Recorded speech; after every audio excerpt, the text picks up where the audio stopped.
2023. It's great to see you here, and good morning also to the online audience.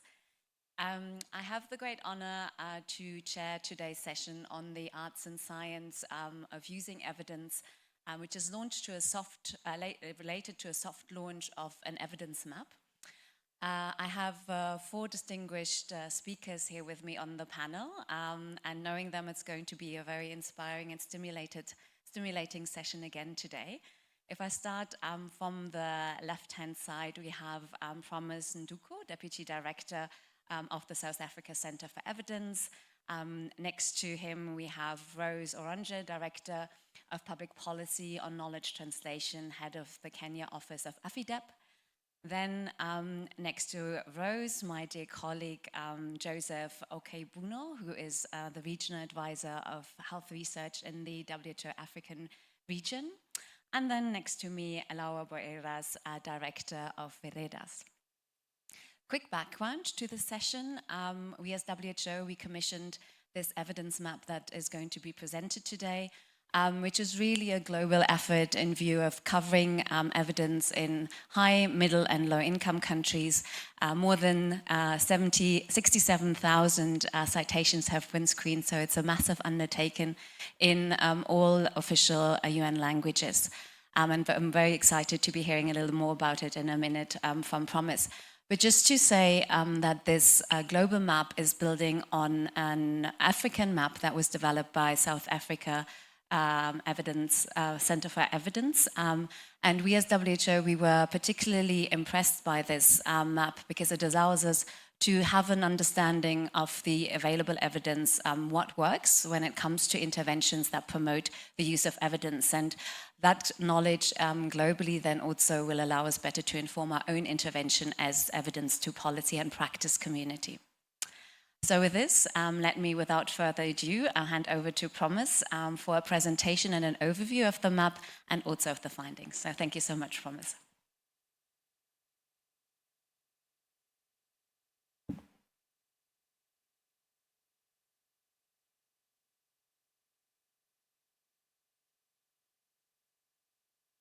Right. Thank you so much, Chair, for that wonderful introduction. And good morning, ladies and gentlemen who are present here. And thank you for gracing us with your presence, physical presence at Evidence 2023. And to the online participants, good morning, good afternoon, and possibly to some, good evening. Thank you for joining online. I would like to extend my gratitude to all the panelists for being part of this session, where we launched the global map on the arts and science of evidence use. It's an exercise, an investigation into understanding the nature and size of research evidence on interventions that are aimed at improving use of evidence by decision makers. Essentially, we are trying to see what has been done globally to promote the use of evidence by decision makers. And as Tanya has rightly put it, this work started off, I think, maybe 4 or 5 years ago with an Africa focus, and then through our collaboration with WHO, it was expanded into a global focus. And ladies and gentlemen, I must say, I have this wonderful privilege of making this presentation and launch of the arts and science of evidence use, the global map, but this is really a collective effort of numerous individuals and organizations. And I'm truly humbled to be the one to make this presentation together with a great panel of people, individuals that I have a huge respect for. And without wasting any more time, let's really get to it. And my starting point, right, is really to try and understand why we ended up doing this investigation. And really, we have actually seen that there's an increase in the practice of evidence-informed decision-making or evidence-informed policymaking across the globe, and also the increase in the research that evaluates these type of interventions, that evaluate EIDM. But in many instances, what we realize is that this is really based on single cases or context, and we notice that there's also geographical and sectorial silos. Knowledge, we see that it's organized in professions and entities, and the limitation or the challenge then becomes we are not able to learn from each other. So this is the key reason why we conducted this investigation. Ladies and gentlemen, when it comes to evidence use, we basically see it as an art and a science. What do we mean by this? If we think about the art, I think we can appreciate that political, social, and cultural context, they greatly shape the space for evidence-informed decision-making. And what it requires for evidence advocates, essentially, is that they have to work their way through a mud of changing context and be adaptive and iterate their program designs and have politically sensitive approaches. And when they do that, that is the art of evidence use. When it comes now to the science of evidence use, we can also appreciate that many decision-making structures are actually quite receptive to the use of evidence and organizational management, and also governance systems can actually be designed to incorporate a mandate and space for evidence use. And what then this requires for evidence advocates is that they design more linear and replicable pathways for evidence use. So that's kind of like the separation between the art and the science for evidence use. How did we structure this map? Essentially, when we developed this map, this is building on the work that was done by Lawrence Langa in 2016 on the science of using science. And the way we see it, if you are going to promote the use of evidence, irrespective of whatever intervention that you might use, there's mechanisms or pathways that can lead to that. Essentially, the map is built on these mechanisms, 6 mechanisms of evidence use. Firstly, there's awareness. We also have agreement, access, interaction with the decision makers, capacity building in the sense of skills, and also structures and processes. And just to display what is more like a theory of change, so on the left-hand side, what you're basically seeing is we display the different type of interventions that can be conducted to promote evidence use, and these work their way through these mechanisms that I've basically highlighted, the 6 mechanisms. And somewhere in between, what we call intermediate outcomes, and I'm sure you can appreciate this, assuming you have an intervention that is a skills building exercise for policymakers, what this can lead to in terms of intermediate outcomes is actually capability of the decision makers to use evidence. And at the end of the chain, that can allow them basically to use evidence in different forms. It could be evidence used for policy design, it could be used for evidence used for policy implementation. So this is just to lay out the mechanisms and the outcomes for this map. Just a quick snapshot of the search process. Essentially, I think what is key to remember is we have a massive evidence base on research evidence around interventions that are aimed at promoting decision makers' use of evidence. 671 studies that made it into the map following the screening process from around close to 70,000 studies, as Tanya has mentioned. This is just a glimpse of the map, right? At the end of this presentation, essentially, we're going to play a short video to demonstrate what the map looks like. An evidence map is actually an interactive tool. What you're basically going to see is a live tool. And allow me at this stage to invite you, for those who have not had the opportunity to come to the incubator, there is a standing desk there where we are presenting and discussing this map. So it's a good opportunity just to get a better understanding of evidence mapping on the whole, and also what this map can basically do more extensively. Let's look at country coverage, some descriptive statistics here. So the map from a country perspective actually covers 119 countries. So it is quite expansive in terms of geographical coverage. But what we see from a country perspective is that this evidence is concentrated in those countries that you see listed there. Canada, United States, America, United Kingdom, and South Africa. And regionally, we have quite a bit of evidence emanating from, in fact, in the African region. From a sector point of view, I don't think this is a surprise, but health dominates quite a bit of the evidence base for this map. And in terms of publication years, we can see the trend here that there's been an increase in evaluating interventions aimed at improving evidence use gradually, right? This can be attributed to so many different things, including improved methods or increase in actual research that is being done around this area. And just to speak through the mechanism outcome distribution here, we can basically see there's quite a bit of evidence around the interaction mechanism, access and skills building, and not so much around just awareness. And what is important also is that many of these interventions are usually paired together, which has got implications for design.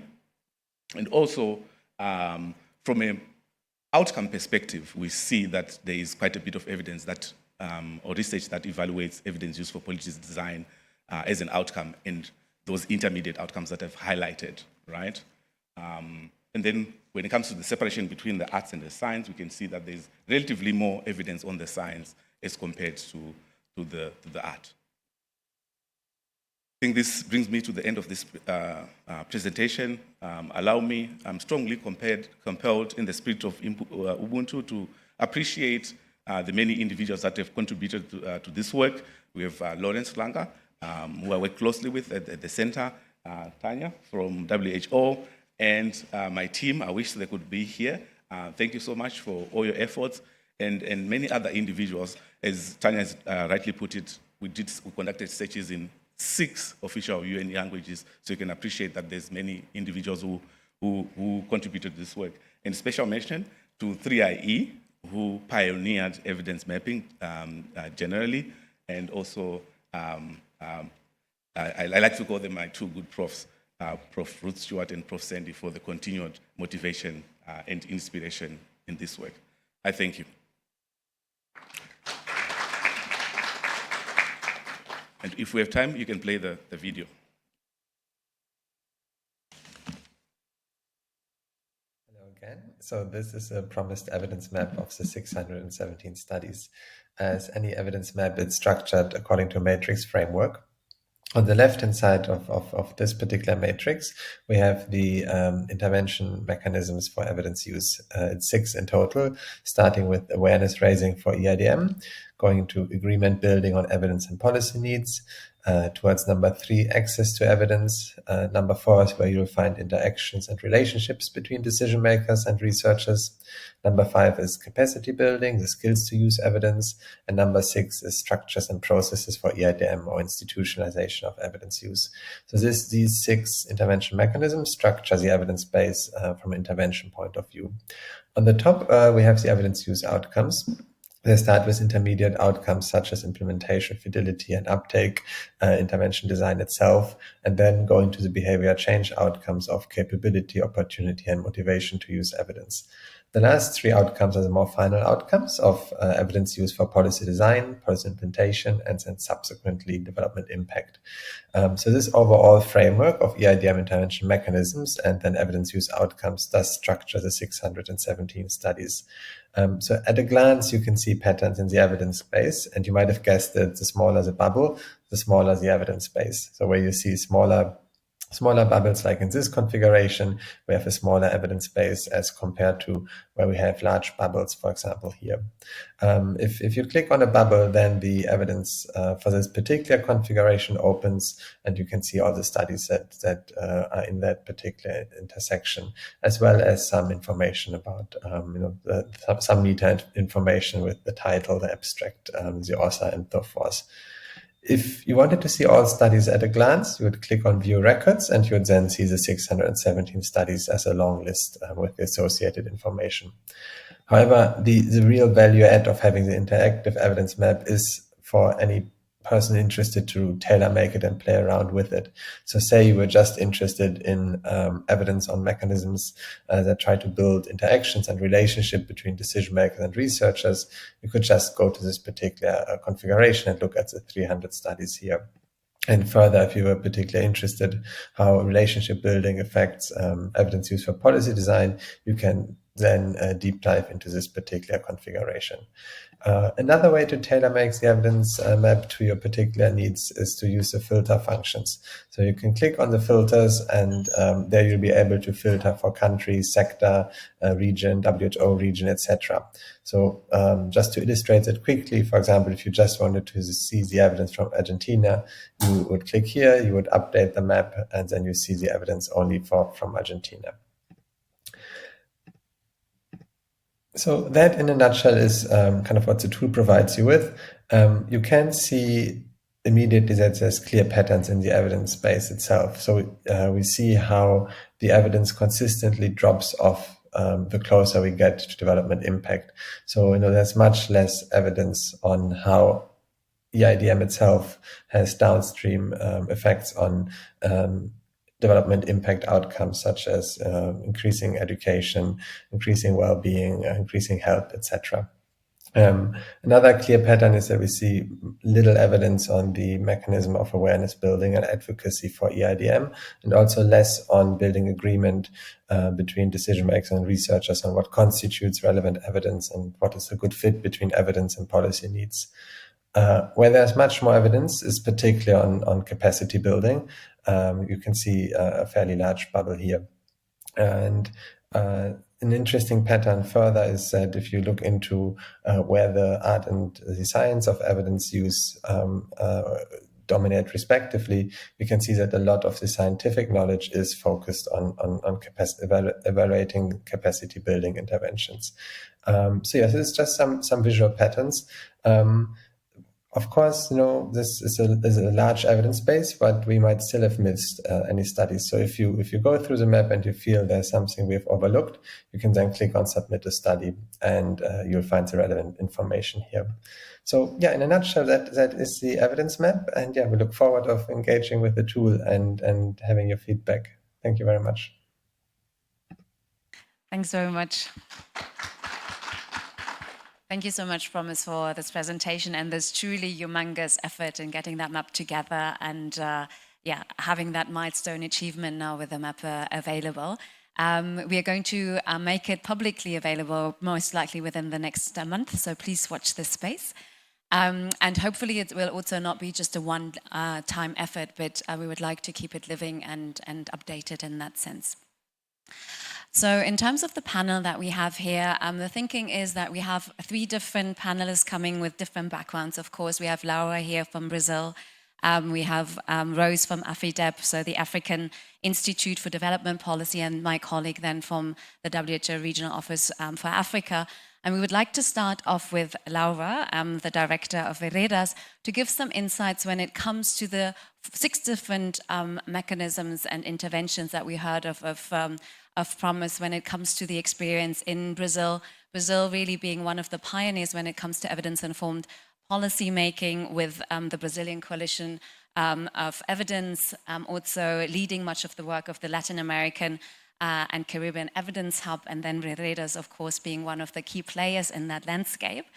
But so, Laura, over to you for some insights, and also if you can tell us in how far Veredas has actually been using evidence maps to inform policy. Thank you. Hello, everyone. Okay. Bonjour e bom dia to our Lusófonos countries who are hearing us today.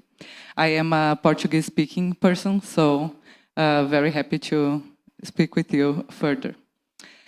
So I am a little bit of a rule breaker, and I said to my colleagues yesterday that because I'm from Brazil and I have experienced a big jet lag of 6 hours, I had insomnia one of these nights and was able to read the draft report of this art and science of using evidence. And I was so amazed by the work, and most of all, so intrigued because, as Promise mentioned, first the work was the science of using science, and then suddenly the art is there. And I'm very inspired by art. So I will do, I have brought some points I want to speak to you today, but I will do a a short story for you, because I'm very much about inspiration. So when I was a child, for me, the idea of science was people in lab coats with their glass tubes mixing substance. And my idea of art was anything that made me cry. So I was a child that every time I saw a movie or saw a painting or heard a music, I got really, really emotional. My mother always said I only cried when I was in front of art or really, really angry at something. And the more I think about evidence-informed decision-making, the more I compare it to chemistry, or I write it in my mind as a romance. And this is something I want to share with you today. So we have been talking throughout this event a lot about the importance of relationships. And I think in my experience, relationships always start with some kind of infatuation, some kind of chemistry. It might be a gut feeling. It might be a match. It might be something that someone said that make your belly feel funny. A conversation that produces a spark. In IDM, for me, often the relationship starts with this kind of seduction almost, where you get understood by someone and you see the spark in their eye and you know somewhere inside that that relationship is going to work. And in our field, we have loads of passionate people. And these people, as you know, can create serious chain reactions just by using their words. And this is quite amazing. So my path in evidence-informed decision-making started actually when I fell in love with a person who was in love with evidence. And his love and his dreams around this made me want to pursue this path, made me want to help him bring his dreams into fruition. But passion alone, as you might know, can ignite movement, but often can't sustain change alone. You need more elements to this. So very much like a love story, you need to add some elements to the table to make it work and make it last. You need to build trust. You need to count on each other. You need to recognize limitations. You need to express your insecurities. You need to be very empathetic and generous about the other person's faults, and there will be many. These, for me, are the foundations of a long-lasting love story and a long-lasting evidence-informed decision-making story. The art and science of using evidence, for where my poet heart stands, lays on filling gaps with connection, allowing yourself to dream together, even if it means failing many, many, many times before the dream comes to fruition, and most of all, means being there for each other. It means also suppressing this infatuation stage. And this is very hard because the infatuation is so marvelous, but surpassing it to make it actually love and putting the work into being really responsible to one another is really important. I don't know if we have any funders here, but my message to funders, it also requires us to surpass our own infatuations and the ideas we create, and that often seem bright at the first year and then 2 or 3 years later don't seem so bright anymore. No one wants to put their true self, their feelings, their energy into 1-year projects, 2-year projects. We are here for the long run. Allow us to do this in a meaningful way. We are responsible for every door we open and every door we close. And there is a loving way to do both. There is an exercise in patience, in waiting for a door to be open. And this is so much true for evidence-informed decision-making. You might have in your backpack the best available evidence, incredible, marvelous. If the door is not open, you won't be able to open unless you wait for the right timing for your backpack to fit in that place. So I was very inspired by the 6 mechanisms in which this map is organized. The first of them is awareness. And we always talk about building awareness. But in my experience, awareness is not something you build on other people. It's something we make people feel. We start awareness when people feel that that matters, when people understand that evidence has potential to change their lives or change other people's lives. Awareness is the first flame of desire for change, and it can be very scary. Often we build awareness, and when we understand the effort it takes for the awareness to begin become reality, we are scared about the amount of effort that is needed. Mutual understanding, there is another mechanism there, depends on treating divergences with generosity, being flexible, and not carrying grudges. This is very hard, because often when we are dealing with people who have power imbalances, violent relationships are established. And we tend to hold grudges, at least I tend a lot. I am a Scorpio. Providing access, that is another mechanism of our map, means taking the time to get to know what are the preferred ways to connect with an information.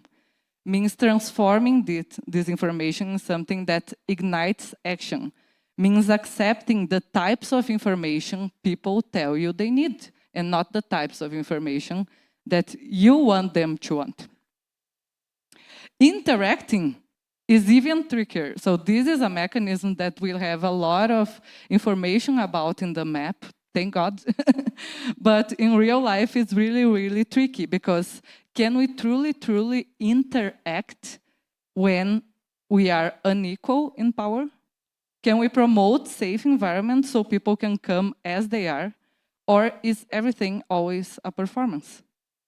Interaction often relies on building a sense of community, being transparent or on whole roles, on who brings what to the table, on sharing without a sense of ownership. Sharing. The 5th mechanism is skills. And to develop skills, you need to understand where do you want to get in the first place. You have to be able to speak about your limitations, your comfort zones, your fears. Hard skills are so much easier to develop than soft skills. And finally, structure. And isn't that what we aim often in relationships?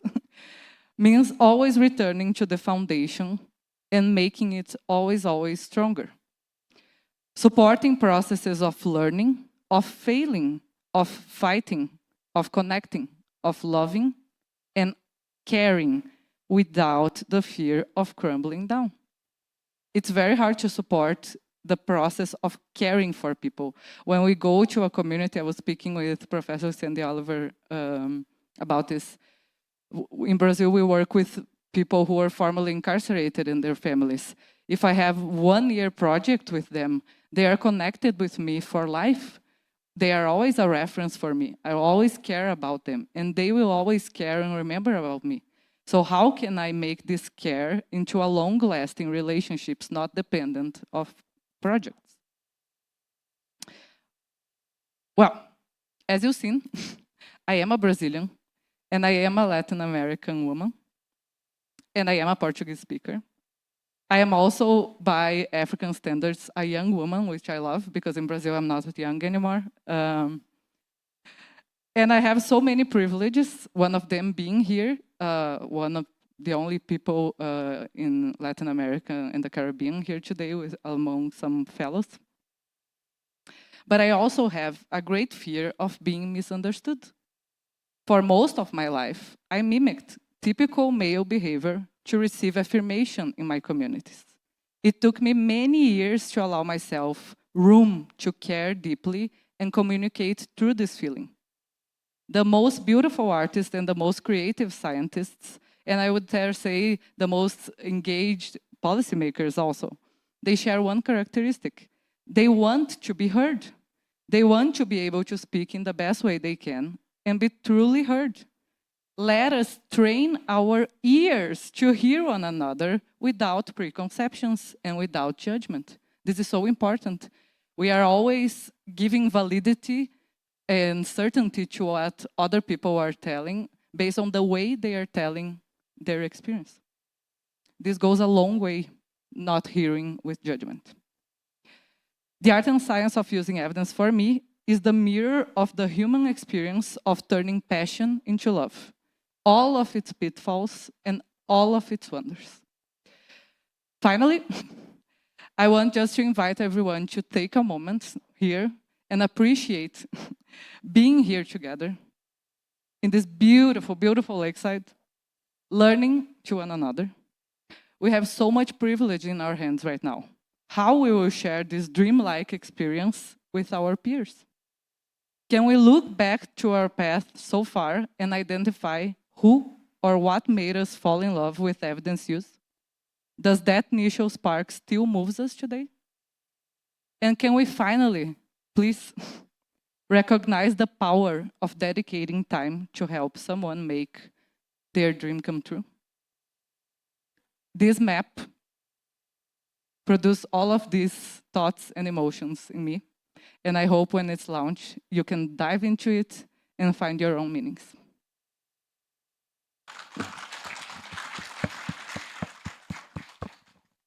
Thanks so much, Laura. I mean, that really deserved a big round of applause for this love story that you shared with us, and taking the art of using evidence really literally and transforming your intervention into this poetic expression. So thank you so much for that. And I think if we exactly do what you've just asked us to do, go back into what made us fall in love with evidence-informed policy and practice, we do know it. I mean, I mentioned it on the first day, what was my trigger at the time, and it's something that carries us, I think, really throughout our professional and personal life. Also, thank you so much for, again, emphasizing the theme that I've heard so much throughout the last 2 days, which is building on relationships, building on caring, making sure that we build these trusted interactions that are so essential as a fundament for then more scientific interactions to happen in the end. But without that true fundament, it will likely fail. So thank you for emphasizing that, Laura.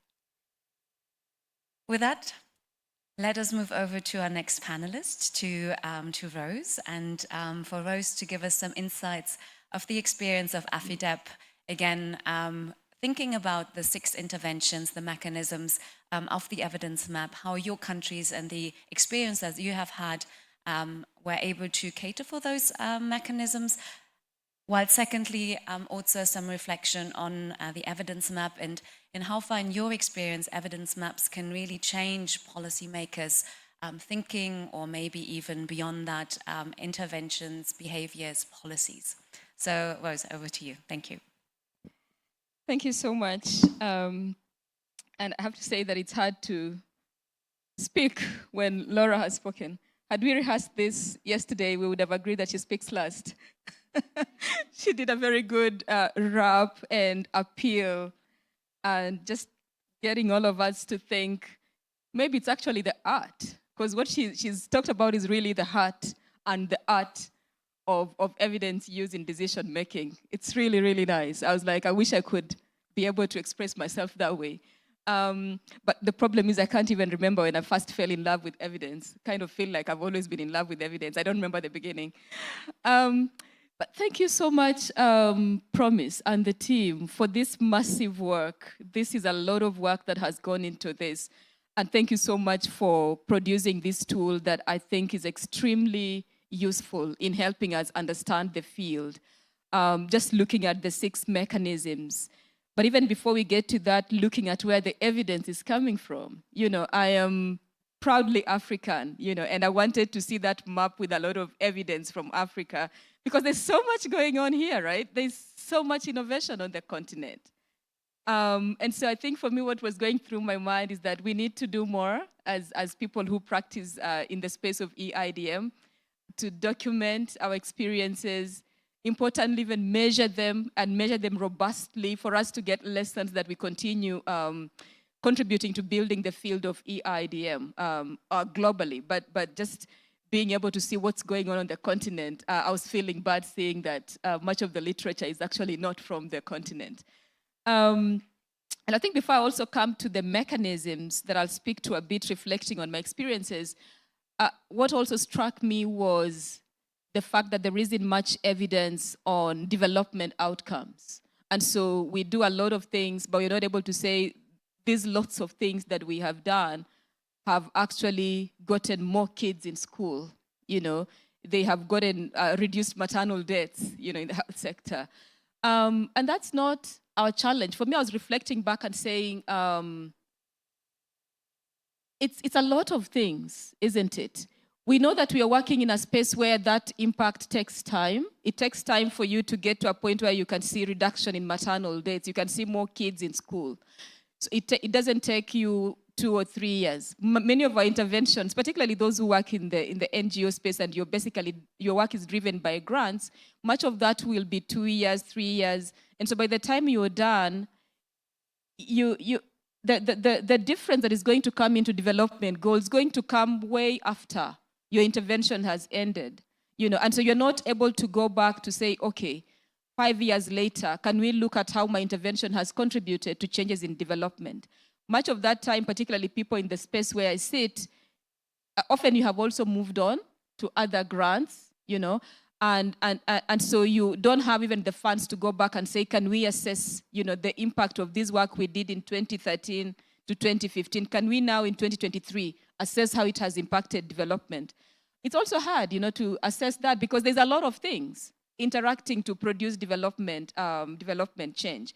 But as Laura said, we are in for the longer term, and we are hoping that we are able to think of our interventions and funding in more of the longer term than the 2-3 year space. Yeah, I don't get discouraged because we don't have evidence that shows that we have improved lives. I think that development is a process, right? It's a process, and a lot of things are in that mix contributing to changing lives, and evidence is really one of the big ones. Going back to the mechanisms and reflecting a bit more on the work that I've been involved in at AFIDEP, working in various countries across the region, but very intense work in Kenya where I'm based, very intense work in Malawi, a bit of work, of course, in Uganda with our partners at ECAS. And so I'll be drawing a bit from this context where I've done a lot of work on the ground. When I think of awareness, which is the first mechanism, it's really about valuing evidence. And it links very much to what Laura said. So valuing evidence is, in that sense, it's not tangible, right? You have to see it in the things people are doing. So if our government values evidence, you have to see it in the investments they're making, in how they're strengthening their knowledge structures. Because formally, you see a lot of government documents, even in Kenya, saying that policies will be made based on evidence. So formally, there is that commitment. They know evidence is critical. They will say they value it. But then in practice, you see a totally different story. And that's when you look at how much money are we putting into research? You know, how much money are we putting into translating that evidence for decision making? And that's where value is. So sometimes value can become hard to measure. But I also know we do a lot of things around value that we don't measure. And that's, I think, how it doesn't get into publications, because we kind of take it for granted a lot. But also it becomes something that is even harder to measure. But value is so critical. For me, it's like the foundation, isn't it? So if you're looking at a building, value is underpinning everything else. Because if they value evidence, they will invest in providing the evidence needed. They'll invest in generating the evidence they need. They will put in the money. They will put in the capacities they need. They will provide the platforms for these interactions. And so value becomes critical. And it's something that I think all your evidence shows something we need to document more. You know, how do governments transition to a place where they really value and invest in evidence structures? But when I talk about value, it makes me want to go to 6.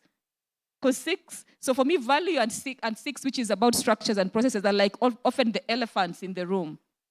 And often we don't like to talk so much about the elephant in the room, isn't it? Because there's so much work to do there.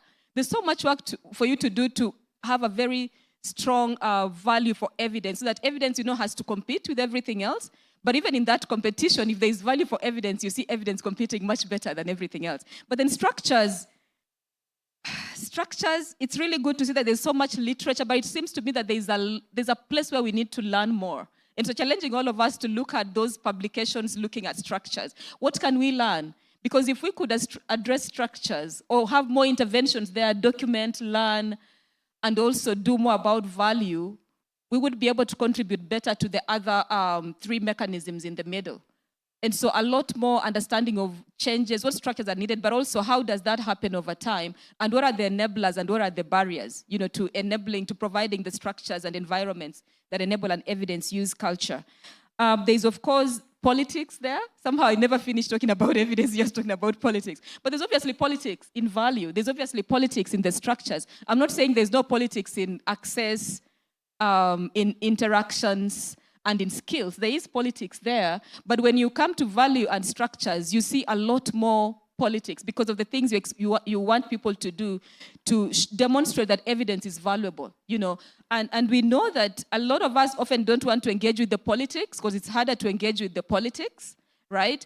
And so it could be the reason, partly why we have much less literature in value and in number 6, which is looking at structures, because we are not really engaging those spaces very well and very critically. One of the things that I keep reflecting on is that sometimes some of us look at politics as something that happens somewhere, but we are all in politics. We are all sitting here because we are hoping to improve people's lives, right? If you're doing something to improve people's lives, you're already in politics. And so if we can engage with it a bit more, we would be able to drive some progress in value and in processes, which for me are really big underpinning factors for an evidence-use culture. Coming back to 2, 3, and 4, I was looking at the literature there and saying those are sometimes the easier things to do, isn't it? And we all like to do easier things, right? Skills development, enhancing access to evidence, having agreement, developing priorities. We've been involved at AFIDEP in process to support government like Ministry of Health to develop their agenda, the priorities for health. Those become a bit easier things to do because they're very tangible, and they also involve, like the ministries often will see the value for those, And so they're not things often you're convincing people to do. They really see the value and want to do it. The challenge, though, as I talk about priorities, which is the mechanism number 2, is that priorities also keep changing. And so we've been involved in a long process of working with the Ministry of Health a couple of years ago to develop priorities for research for health. It took nearly 5 years, to get those priorities done. By the time they were done and published, they were obsolete. And so we've stepped back with the Department of Research to say, were they useful? Actually, the division has said they will never do them again. They're just like, let's engage our departments every year, and we generate priorities every year. Let's not get into a scientific process of producing priorities, because it's very political. Sometimes it took a very long time, and by the time they were being launched, they were obsolete, because you're launching priorities identified in 2016, you're launching them in 2021. They're no longer priorities for anyone. And COVID had just happened, And so us being very clear on that and the political process for setting priorities is important, but maybe being more dynamic and saying, can the ministries or departments every year just tell us what their priorities are, rather than us going through a scientific process. At AFIDEP, we've done a lot of work on access, enhancing access, particularly developing capacities to synthesize, translate evidence. Also, of course, that also touches on skills, for evidence use. And it also touches on interactions, quite a lot of work on interactions. When I saw so much literature there, I wasn't surprised, because that's where a lot of us work. And that's why we've done so much. It's also easy to measure. When you think of measuring what you've done on enabling access, it's easy to measure. About skills development, it's easy to measure. And also about interactions. And so it could be the reason why there's so much literature as well, because there have been interventions that are very clear, it's easy to measure them, whereas some of these interventions, particularly on value and structures, are not easy to measure, and often we don't document them and measure them very well. And I think I'll finish with that point around measuring what we are doing and what we are learning.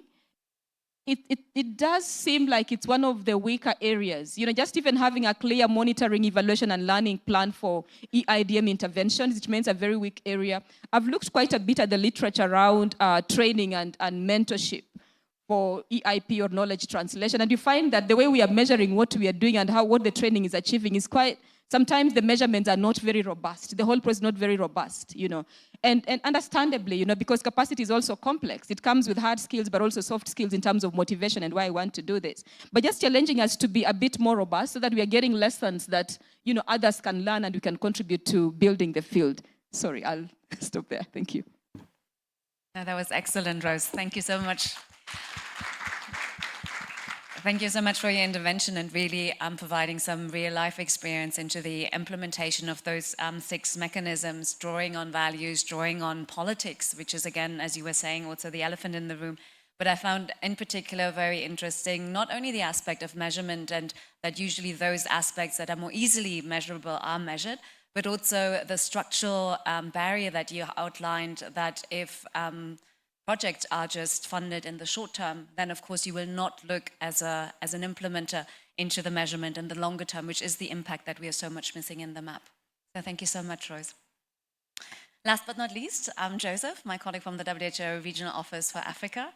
Over to you for some insights, and maybe you can also draw upon this really interesting resolution and framework that was adopted in 2021 by all member states of this region when it comes to strengthening the use of evidence, information, and research in decision-making. Thank you, Joseph. Thank you very much. Usually I feel blessed being amongst women. As it is said, blessed are thou amongst women. So I'm blessed amongst women. These are two very powerful women that after they have spoken, I don't know what I'm going to say, because it looks like they've taken all the words from my mouth. I cannot retract and repeat, But I would like Tanya said, she has structured me to focus strictly on what we are doing in the regional office as an organization, WHO. And I really want to congratulate Promise and Co. for this excellent work. Coming to this meeting is an eye-opener. I've seen lots of skills. I've seen lots of products in this area that we have been asking questions and thinking of what to do about them as an organization. As an organization, we work with member states. We support member states. And we collaborate definitely with non-state actors as well to be able to support member states. But our primary goal here is to improve health outcomes in the different countries we serve. In our own case, we have 47 countries that we are serving. So our focus is how to improve. Our question is how to improve health outcomes. And in trying to grapple with that question, we believe that there is need for a combination of knowledge that is both generated and harnessed as key for informing policies that will lead to improvement of health outcomes. So generally, WHO had, in recognizing the role of evidence in improving health outcomes, had launched the concept of EVIPNet, Evidence Informed Policy Network. And countries were encouraged to establish EVIPNets, as a state arm of generation of evidence, working in coalition with non-state actors. So I'm not going. I may refer to some of the mechanisms, but not in detail because my colleagues have treated them in detail, operationalized them. But I will just make some passing references to them. So, but then, despite this realization of the importance of EVIPNet, which is the realization has to do with the level of awareness in your mechanisms, your list of mechanisms, we have very few member states that have established EVIPNets or institutionalized EVIPNets to operate and generate evidence to inform policies. Just as it is generally with implementers, I'm not trying to throw blames now. There is this tendency when you say, talk about implementation research. it says it is necessary to conduct implementation research to understand what we are doing and how we are delivering services. But implementers think that that research is a waste of time. So they just want to run off and begin to deliver their interventions. But we keep pressing that there is need for evidence to drive whatever we do. So in 2021, as Tanya mentioned, member states, that is a composition of ministers of health from all the 47 countries in the African region, came together and adopted a resolution which is to establish or to strengthen knowledge translation platforms such as EVIPNet in all the member states in order to optimize the use of research and research production and utilization of results from research for evidence-based decision to improve the health of the populations. So this is what the resolution that was adopted in 2021. And we had a number of interventions that are lined out to realize this resolution in the member states, to ensure that the EVIPNet is established in all the member states, and to ensure that policymakers begin to use good evidence to drive policies. We saw during COVID-19, when COVID arrived and nobody really knew so much about what COVID is all about, it became obvious that we needed knowledge, we needed evidence to be able to respond to COVID-19, and people were all grappling in the dark. However, I'm encouraged with your findings that when you did, in terms of subject area, you found that health is topmost. But again, I'm not surprised because health as a development issue is a multidimensional issue. So you may also have had topics from those other areas coming into the aspect of health. But in the African region, we think we are very laid back in this, and we are struggling to realize this resolution. So, however, today we find with NITAGs are National Immunization Technical Advisory Groups. NITAG has now adopted evidence as, do I call it a culture or as a practice, in advising governments on how to go with respect to immunization. This came up during COVID-19 vaccination. How do we go? What policies do you adopt for immunization? And so NITAG have been capacitated. They've been trained to use evidence in providing advice to government. So this has to do with the element of providing access as a mechanism from the 6 mechanisms you listed. But this is just one entity, NITAG. We have other areas of where you have advisory groups, advising government in different aspects of life, in different aspects of health. Have they started adopting this, despite the awareness of the importance of evidence? So we still have a lot of work to do, and that is where we come to the issue of developing skills, capacity building. And we also talk about mutual understanding. Because sometimes when you generate this evidence and the policymakers themselves don't really understand how this evidence come about, are they going to use the evidence you generate? So we have to create an atmosphere of mutual understanding, such that policymakers and the generators of evidence both understand where they are going to and what they are doing. One practical problem we have in the African region, talking from research, for instance, we find that oftentimes the research we do are researches that are designed to answer questions of the donors. And most times, these donors come with their research agenda that is not linked to our needs in the African region. They are not answering our domestic questions. They are answering questions that are external to us, and they collect the information and they go. And the policymakers get this evidence from these researches, but it does not answer the local questions that we need.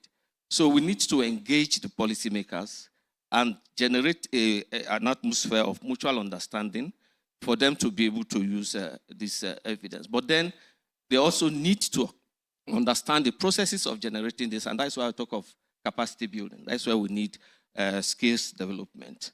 And like Rose said, if we have good awareness, we have good understanding, and we have the skills, then these other aspects may just fall in. Of course, structure, which is the political part of it. These other aspects may just follow, and we'll be able to achieve what we want to achieve in making good use of evidence for policy formulation. So I just want to stop there because my colleagues have talked a lot about these mechanisms, and I don't want to repeat everything. But again, to congratulate you for the good work you've done. We are looking forward to it. I have the draft copy, but we are looking forward to when you launch it formally, such that we can now begin to use it officially without fear. Thank you. Thanks very much, Joseph. And I think I haven't promised too much earlier on in saying that this is a very inspiring panel. We had a very succinct presentation from Promise, and the last story from Laura, a very passionate intervention from Rose, and then hearing from Joseph about the major agenda that we have at the WHO Regional Office for Africa in making every country, every member state have a knowledge translation platform in the area of health available within a short period of time, in fact, for the extension or the duration of the framework and resolution. We're running a little bit out of time. I think we would maybe have time for one or two questions, but for me, at this point, just to also make a call for action in this room, because there are two areas that we would like to emphasize, as we had discussed as a panel yesterday. In fact, one is once the map is out, please look at it and make use of it. It's really there for you. That's one thing. But secondly, as you've heard, we are having areas of gaps when it comes to evidence. We are looking at WHO into developing a global agenda, a global research agenda for the filling of those gaps. But that also means that in the meantime, it would be fantastic if more people were interested in publishing their findings. We also included, as you have heard, into this map, the grey literature. So whatever is being published can then feed into this map. But we cannot, of course, get hold of anything that sits in a drawer. So please publish your work. With that, could I have a quick sounding out whether there are any questions in this room or whether we would go online? Howard?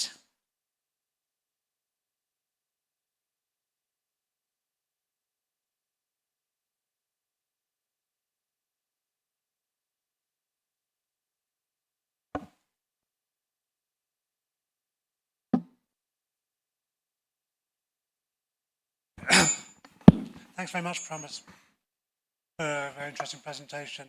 One point, so you mentioned 3IE, but actually you used EpiMapper to make the map, and I think it's EpiMapper. So we presented the map, you presented the map, no one talked about how you make the map. I think we want more people to do maps, so there's a free software available from the Epicenter called EpiMapper. We generally use in Camel Collaboration, and you use. Oh, sorry. So put his laugh, whistling. So just to mention EpiMapper, one of the neat things about EpiMapper is you can actually, anything you code, you can make a row or column heading.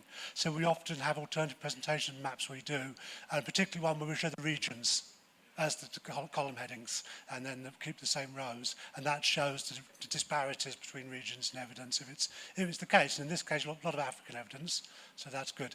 My question is, when we do maps, they're usually instrumental products. They're not an end in themselves. So we use them to build the evidence architecture and evidence-based decision-making products. But there can be alternative uses like filling the gaps with more research and so on.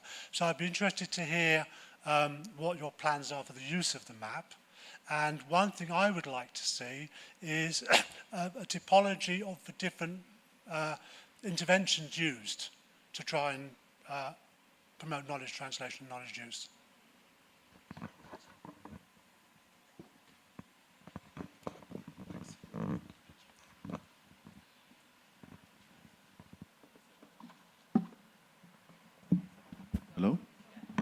working.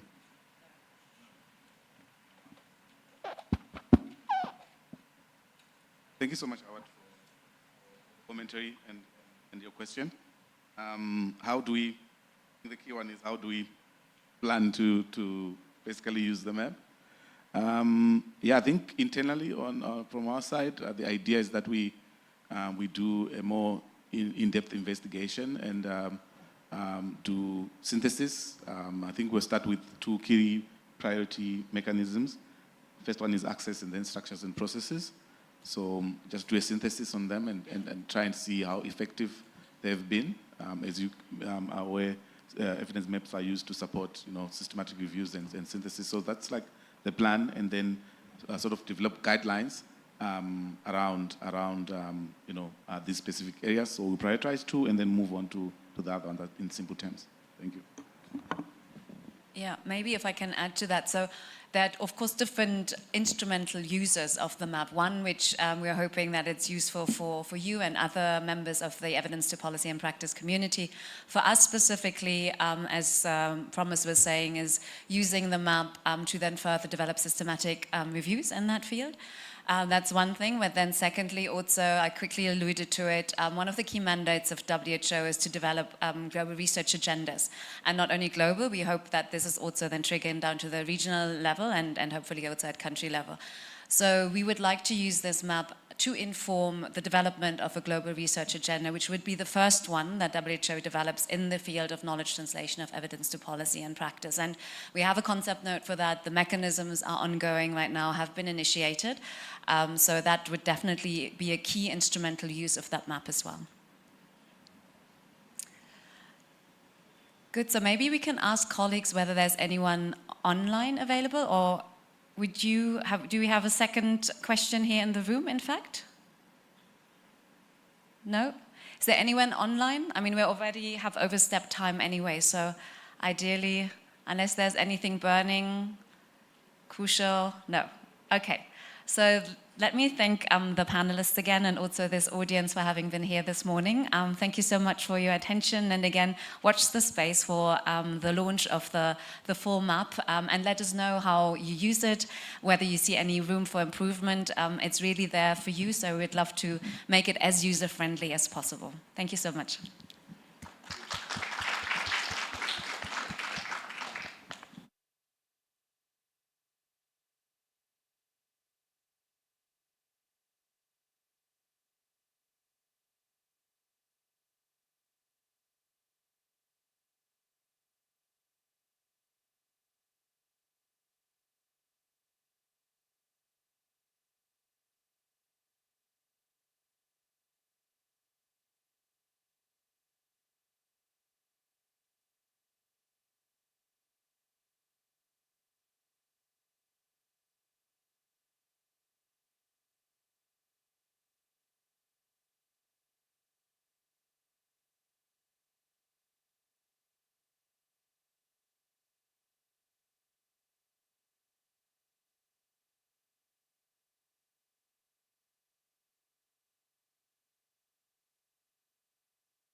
Therefore, good morning, everyone. You know, I was excited when I was told to chair this session because it's a session whereby we are here to celebrate the achievements from our colleagues from all over Africa. So this session, for me, it was really an exciting session. It's a session where we are going to celebrate the achievements of people who are in the production of evidence. We are going to celebrate the achievements of people who are like evidence mediators or evidence bloggers or evidence translators. And we also want to celebrate the achievements of those who've been using evidence. But I will not waste much of your time. We need to know who are these people. We need to have a clear introduction of these achievers. We are here, our Ds, we are here to celebrate your achievements. But before we go into what you have done, so that everybody should clearly see that, we want to have an introduction, and this introduction will be in a form of a video, so that we all know who these people are in front of you.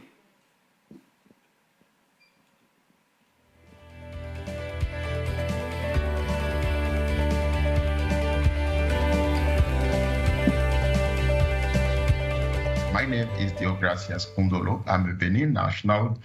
And for the past 12 years, my commitment is essentially to promote the production, the accessibility, and the use of evidence to inform public policies, to inform decision-making in the field of development. As such, I've been working with the International Initiative for Impact Evaluation, 3IE, as a senior evaluation specialist and currently coordinating a regional program of impact evaluation capacity building in West Africa. But you know, beyond working with 3IE, I also support teaching in many countries, many universities, but mainly at the University of Abomey-Calavi in Benin. I teach subjects related to public policy analysis, impact evaluation methods, and also subjects related to policy design. And knowing that the University of Abomey-Calavi is one of the leading organizations that train people in West Africa, recently I started also supporting the African School of Economics in teaching, in training new capacities in this same field of policy, evidence, analysis, methods. Over the years, I have trained a few who actually requested having an institutional contest where they can come for training and they can also contribute to the work that we are doing. That effort has been encouraged over the years, and back in 2021, as a result of COVID, I got a triggered moment to set up the African Institute for Monitoring and Impact Evaluation called Le Baromètre. Since then, as the lead of Le Baromètre, I put together a team that is helping to develop digital solutions in the field of M&E. That essentially is about me and my commitment to improve decision-making with evidence-informed activities is what I think would definitely contribute more to help Africa, do better as a continent. Thank you. My name once again is Josephine Watera, and I work in the Parliament of Uganda. I've had a lot in my journey in terms of this evidence space. I've previously served on the board of International Development Evaluation Association, and as a board member, I had this responsibility and role to try and build systems that can support evidence use across, especially Sub-Saharan Africa. And I'm glad that I've been part of this with the Parliament of Malawi, with Parliament of Zambia, Parliament of South Africa. And I'm also glad that I've participated in the early processes of developing of evidence systems also for parliaments. We actually have now a running project called the Parliamentary Oversight and Tracking System. Within the Parliament of Uganda, I'm Assistant Director in charge of research. And my work is basically to make my MPs very well confident and informed about the decisions that they need to take in the aspects of budgeting, in the aspects of legislation, in representing the views of their constituencies, and also reaching out in terms of advocacy on things that need to be different in our nation. So I play a role of a knowledge broker, but I also facilitate the process of seeing that the evidence that is available is actually being used. So in other spaces, I've previously supported the World Bank to develop what we call responsible evaluation guidance or guidelines. And then currently I'm supporting the Global Fund. I'm a member of the Independent Evaluation Panel of the Global Fund, and we are also working through setting up strong M&D systems. And in one of these is the aspect of evidence dissemination and facilitating decision-making at all levels, from the global level of the Global Fund to country level, so that we can reduce the disease burden of HIV, TB, and malaria. So I'm so excited that I'm part of this recognition that the Globe has given me through the AEN, and I look forward to engage further and make my contribution even better in the continent. Thank you so much.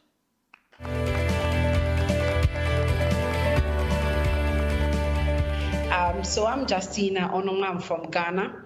I am a senior research scientist with the Science and Technology Policy Research Institute.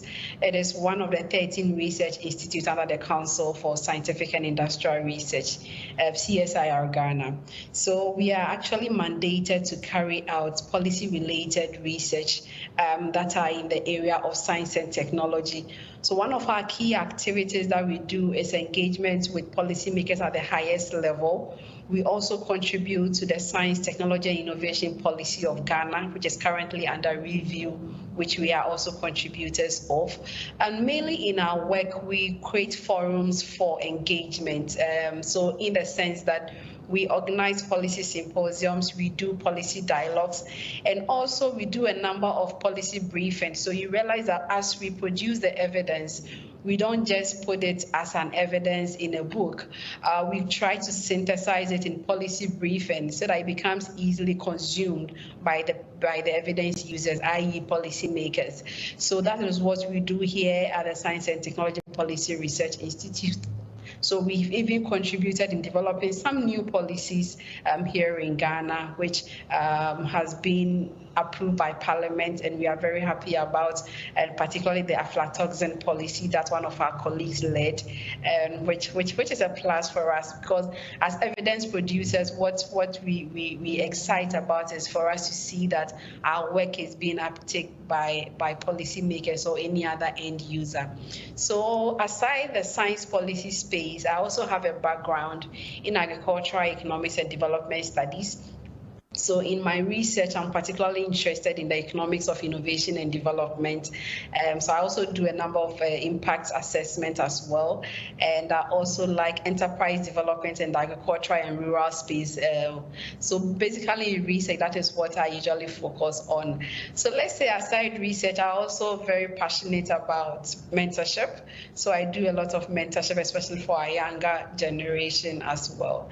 Coming into the IELA Awards and and the evidence space, for me, this is an opportunity for me to build extra capacity in this space, because as long as I find myself within, especially with the institute that I work with, I'm mandated to do this. I'm mandated to carry out evidence site that policymakers will be able to use it to influence policymaking processes. So I'm hoping to build more capacities, and I'm also hoping to collaborate with all of you, because it is actually through collaboration that together we can actually forge the evidence-based policymaking action here in Africa.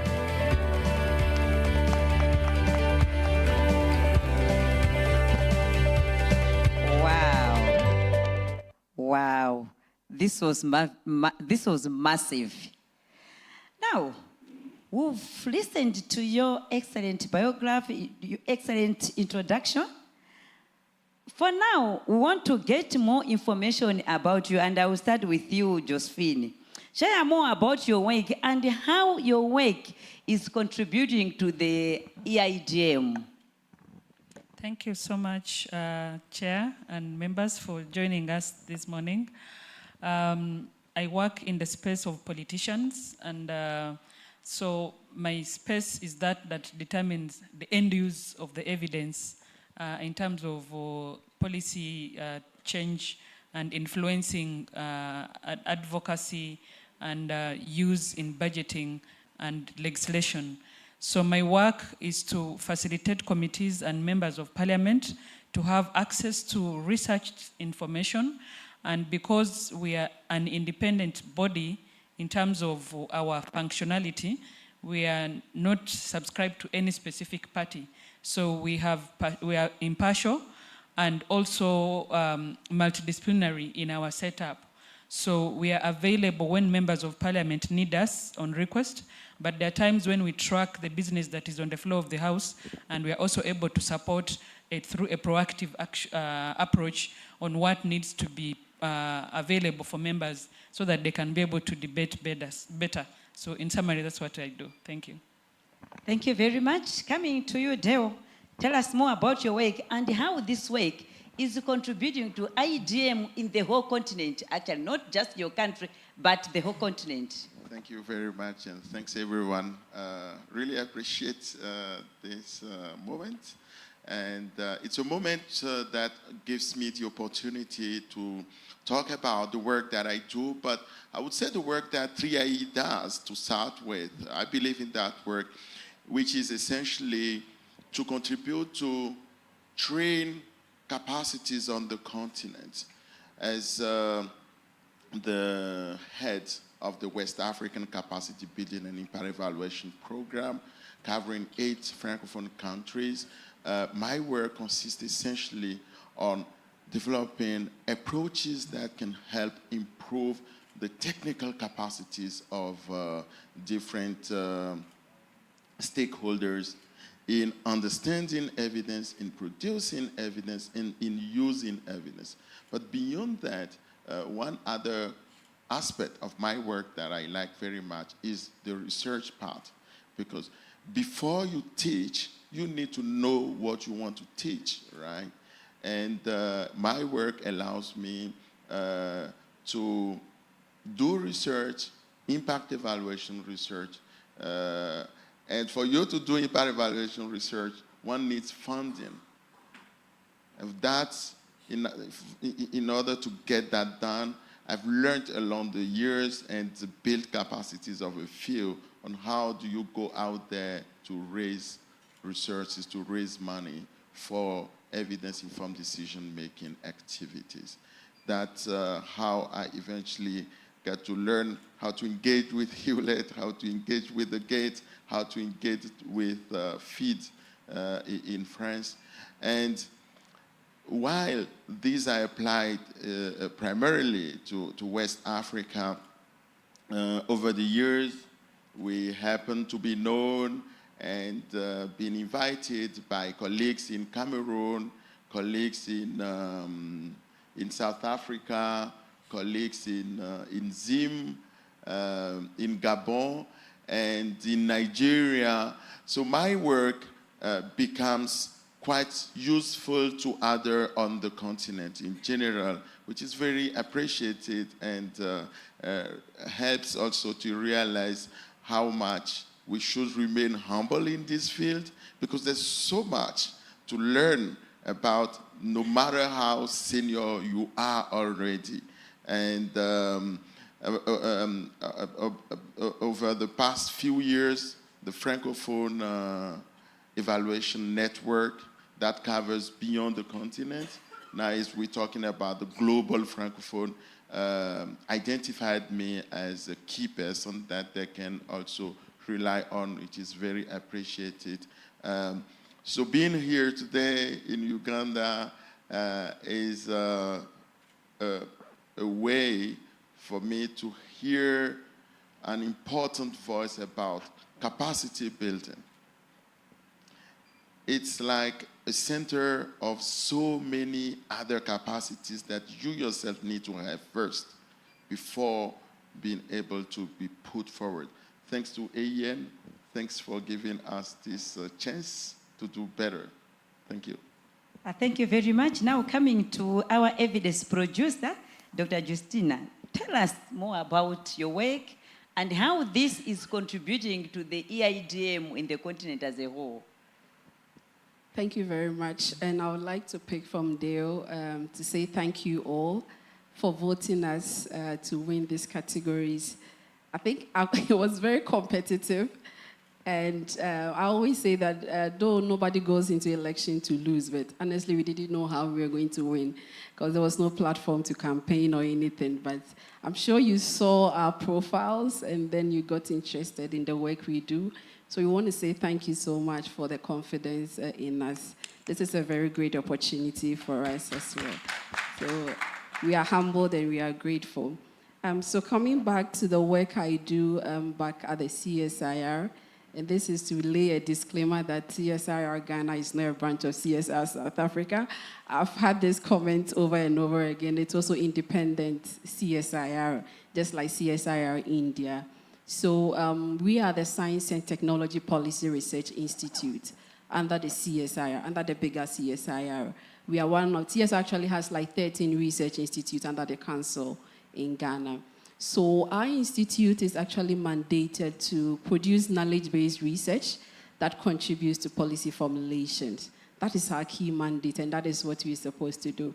So we are more of the voice of the other CSIR institutes, which are more technical, like we have the food research, soil research, crops research. So whatever technology or whatever policy change that they want in any of the agendas, we kind of drive that agenda as well. So that's our main mandate. Our research areas are mainly in climate change, environment, solely sometimes a lot on agricultural sector, which is really my field of expertise. And then we also do some things on circular economy. So we have projects that is looking at waste to energy. We have projects that are trying to transform waste into like renewable energy sources. And then we also have projects on enterprise development. So currently we are actually evaluating one of government interventions for the micro, small, and medium enterprises in Ghana. So the government has invested some amount of money, like huge amount of money for enterprise development among the youth. It's called the National Entrepreneurship Innovation Program. They support SMEs with some form of capacity building and also some financial support. So what we are trying to do is to really ask government, are you putting your money right? To really advise them the component of these supports that you have for these SMEs, which of them is really relevant. So we are actually evaluating that study that is sponsored by IDRC. So in the end, what we want to do with this when we come up, okay, a preliminary interaction with these SMEs is really driving home the importance of capacity building. Looks like the financial support that they are receiving, it's not really what they expected. So I will not be surprised after this whole evaluation will come up to say that invest more in capacities instead of giving handouts, financial assistance to these SMEs to develop. So that's one project, the current project. And then for the EIDM space, actually, I've been with the council for 11 years now. Yes, it's that long. And from my experience, in 2014, 2016, thereabouts, there was this African-wide project that was sponsored by the UK Department for International Development. That was the DRASA project. I know Uganda was part. I know South Africa was part, and Ghana was part. And for me, that was the birth of my interest in EIDM. This project was actually looking at trying to bridge the gap between policy and research. And the most interesting part of the whole thing was we were doing more of a demand-driven activity. So most of the time, what we engage like 3 different ministries, and these ministries will give us like a topical issue, current topical issue that they wanted research evidence on. So we do like, that was why yesterday I asked how rapid is your rapid assessment for ACAS. So once they give us that topical issue, we kind of do a rapid scope. Who amongst the research community has the capacity to provide that evidence? So once we identify, whether from the university or from the research institution where I am, then we organize this policy symposium for this evidence to be presented to the policymakers, finish off, and then we draft these policy briefs, and then in the end, it gets into the policy-making processes. One key highlight that this project actually brought to us was, I remember there is still the fertilizer policy, but around the time there was this huge argument about should we continue with the policy, should we not? So one of the Ministry of Food and Agriculture Policy Symposium was actually for us to present this evidence for them to see whether they should continue on or not. And thankfully, once we did that, produced the evidence that it was actually impactful. It was a gain rather than a loss to the government pocket to be able to invest in. So the following year, we saw the return of the policy, which had halted over the years. So that project actually more or less brought us closer to the policy-making processes. Now we could now go straight into the ministries, engage them, have high-level ministry engagement. We were engaging the minister themselves, not just their staff. So it was quite an eye-opening for us. And for that EIDM space, after a while, you realize that the relationship between our research institute and the ministries had strengthened. So currently, we are reviewing the science, technology, and innovation policy. The first draft was actually our contribution. The second draft is also being reviewed, which is also more or less like our mandate for us to do. And aside that, we've also contributed to some policy guidelines of various topical issues, whether in the agricultural sector, whether in the environment. So in a nutshell, that is what our institute is really known for. And personally, my research interests, as the introduction suggested, just in the broad area of economics of innovation and development, in the agricultural sector, enterprise development, but I'm also passionate about girls in STEM. So I also do a lot of mentorship for girls in STEM as well. So yeah, that is basically what we do at the Institute. Thank you. Thank you very much, Justina. Now, you are all champions. Actually, you are continuing being champions of evidence use. As an evidence user, what does the future look like? You can share us with the one practical example you may have. I will start with you, Deo. Thank you very much. The future looks brilliant, but full of challenges. ChatGPT is number one. Yeah, I think the future looks interesting for those of us who will very quickly update themselves and adjust to the new technologies. You know, the help desk approach when policymakers come to us and want to find answers to certain questions. In about 5-10 years, they would first go to ChatGPT and then come to us eventually. And we need to be ready for that and make sure that ChatGPT is trained with our language. And that's where there's a huge opportunity for us to become tech-trained, evidence-informed decision-making stakeholders. It's a huge field. It's nothing, it won't be easy, but it's exciting. The other thing I think is interesting about the future is the use of satellite images in our work. is underused because most of us are not trained as geographers. We are not expert in working with maps. But I think there is another mine of knowledge, excitement, new things that the Youth League in evaluation may want to take a look at, but we would also be around to explore that world of satellite images in evidence-informed decision-making processes. Finally, personally, I see the future as very exciting, and I hope I will have enough years, to contribute to capacity building on the continent. As someone who is 40 plus now, sometimes we wonder if you will have enough time, because, in Africa, we have our youth is now more and more excited. They have their turn. Education is improving. And for those who are passionate about institutional capacity building and individual capacity building, it's like we will have so much work that it won't be correct at any point to think that we are jobless. So isn't that a good reason to be excited about the future? Thank you very much. Thank you very much. Coming to you, Josephine, what does the future look like? Yes, thank you so much. When I look at the ADM space, the future is young.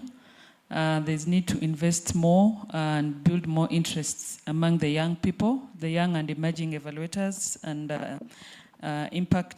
evidence use impact associates. The world is highly technological. The future is very networked and linked. We cannot survive as islands. It's time to hold our hands together to move forward. But the future is also very speedy. That information is needed yesterday.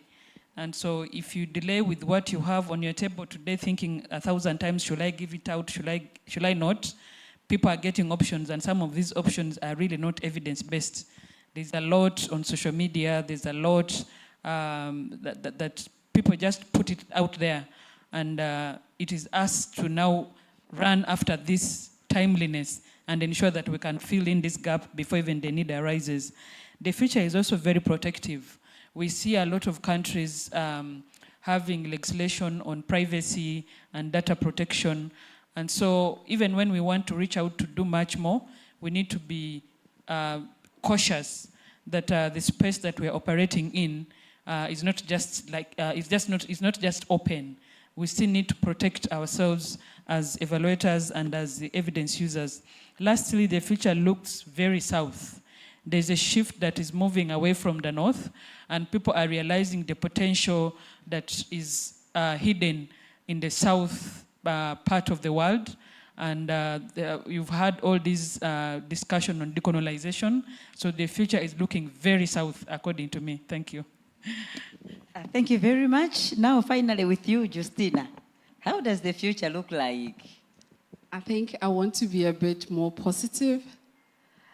And coming into this conference, I realized that the future is bright for EIDM, in the sense that, look, we are raising this generation of youth-led EIDM ambassadors and pushers. So I actually fear for the future politicians whose manifestos and policy actions will not be based on evidence. I see a future where probably before a political party would want to come up with a manifesto, they need that, because the future is going to be like, okay, what is supporting your manifesto? What is supporting this policy action? And this is only going to be possible when we begin the decolonization and trying to localize, trying to build our internal capacities. Yesterday, during our little breakout session, we were just trying to see how institutions who are mandated to do this EIDM are a bit more drifting towards searching for grants for research to survive, but not really searching for grants to fulfill their mandate as research institutions. And that is what I even feel that my institute, we are also drifting towards. So we are not really looking at, like, we are searching for grant, but our focus is not really searching for grant in EIDM. We are just searching for grant within our capacities as researchers and what we can be able to do. So I see the future bright in terms of when we begin to build these internal capacities. Yesterday, whilst I shared the story of our institute and how I feel that our mandate is a bit drifting, AFIDEP offered to more or less have interaction with us to build capacities, right?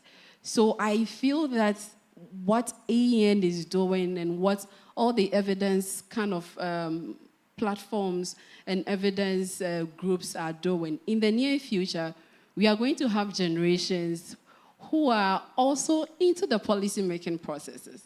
Because during the first day, what I gathered was that, look, you need people who understand the science to be able to push for EIDM. So we are raising these youth leagues and then this generation. And then I also want to foresee that we raise this generation in such a way that they go into that decision-making process. Because when you belong there, it's easier for this EDIM to be pushed. I remember very well that during our interactions with the ministries that we chalk a lot of success were ministries where the ministers were already scientists and before they became politicians. So they more or less understand the science and they understand the importance of evidence. So I'm seeing a future where we have more youth driving this and more capacities being built among the South, as Josephine said, and then we will actually drive EIDM in Africa. Thank you very much. Now, you are all working with people maybe at the middle level or maybe at the higher level. Now, how do you appeal to the community for them to support EIDM work so that they are able to transform the agenda? I will start with you, Justina. I think I touched base on some of these things earlier on. But what I really would like for this community, and especially for AEN and all the platform that AEN has provided for us, is to, yesterday, again in the session, it was like, we are not competing, right? As institutions who are pursuing EIDM, it's not more of a competition. We should see our activities as more of complementary. It's like that when you see that probably one institution is not there in terms of capacities to influence policy, you more or less bridge that gap and then build capacities. So what I'm advocating for, or more or less for this AEN conference and then any other platform, it's for us to build internal capacities. And if there is an institution, especially for my institution, coming here, I've realized that there is so much that we have to do. Because I see that our mandate, it is our mandate, but we are not really pushing as hard as we are. If I listen to ACAS, I listen to AFIDEP, like I listen to those in that space, I realize that no, I think we need to come back to the drawing table. So I'm appealing to AFIDEP, AEN, 3IE, Hewlett, MasterCard, however, and then whoever is here to be able to support some of our institutions like mine for us to be able to really, really push the agenda of EIDM in our various countries to build internal capacities. Because as the earlier session, one of them said, having passion is not enough, right? So you can have all the passion, you can have all the inspiration. There is something more to what you need to add to your passion for it to become like a reality and become more impactful. So we need to build our capacities. I have the passion, yes, but I think I need a lot more capacity to be able to do this and do it well. Thank you very much. Thank you very much. Deo. Thank you. Well, if I understand your question correctly, is how can we work better to improve this EIDM, right? For me, I will actually learn from 3IE's experience. You know, 3IE initially, when we were set up, we were identified as impact evaluation geeks, right? But along the years, there's a dynamic that 3IE has adapted to, which is going beyond impact evaluation, taking into, like, setting up process evaluations, working on rapid evidence synthesis.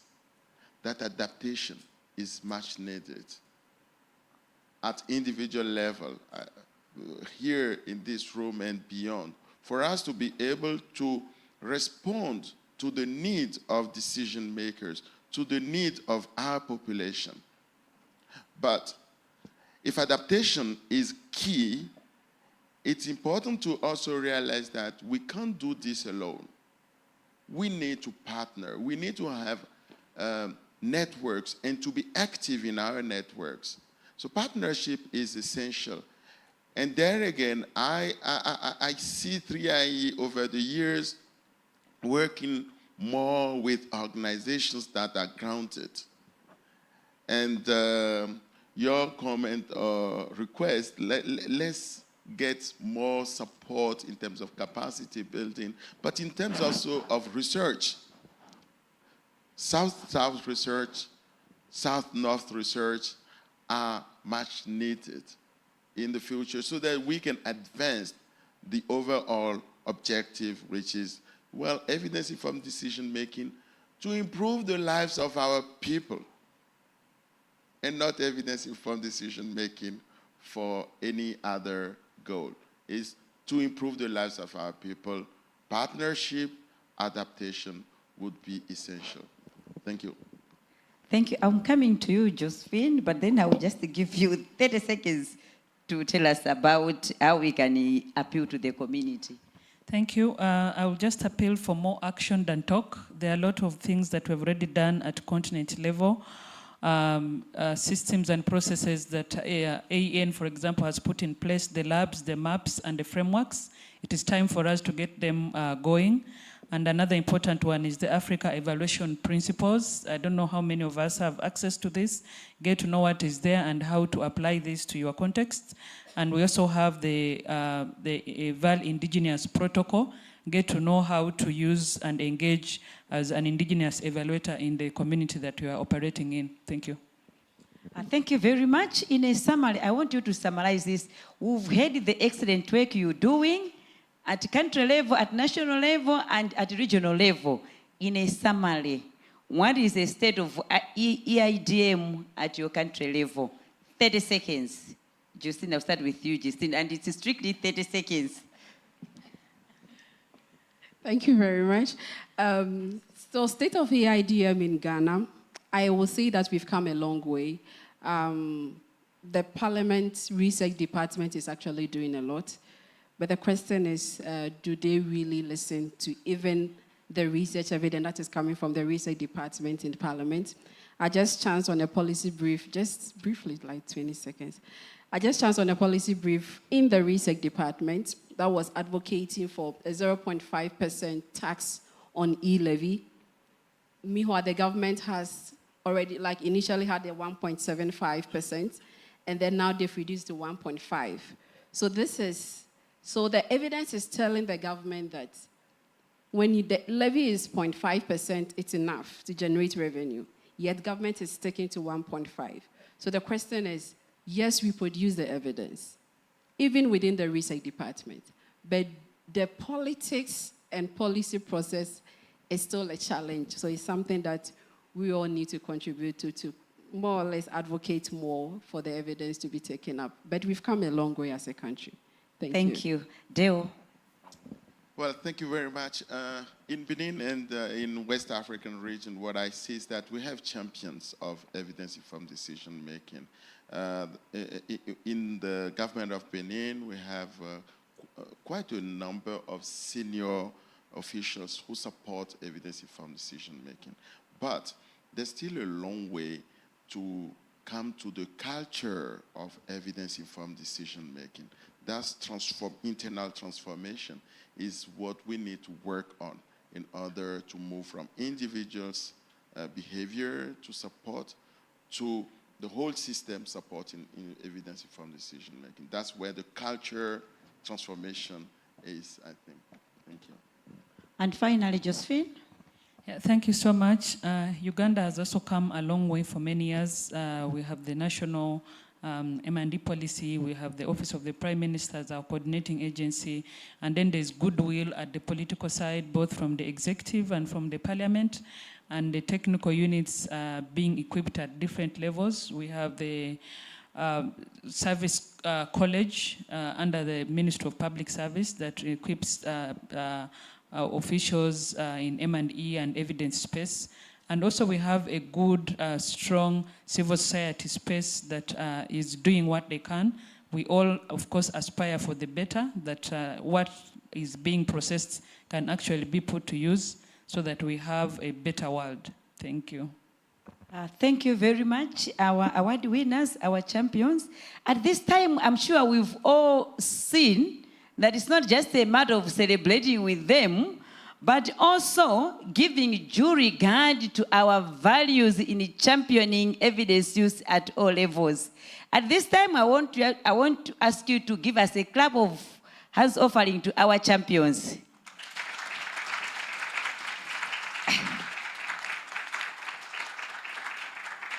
Actually, when we are going to go into the next session, we actually know the kind of work our champions are doing at their country level and the state of evidence use at their country level. We can't work in isolation. We need to work with the communities.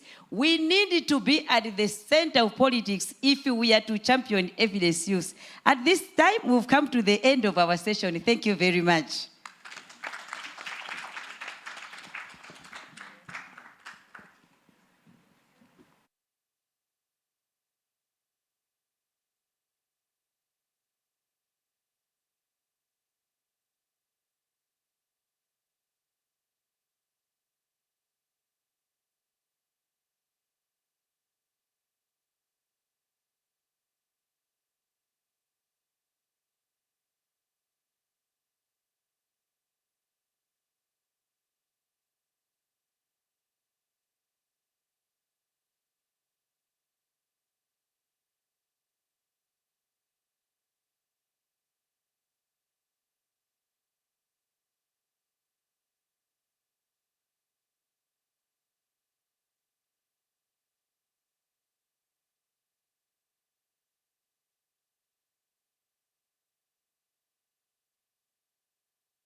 Can I request the 3 winners to come on stage?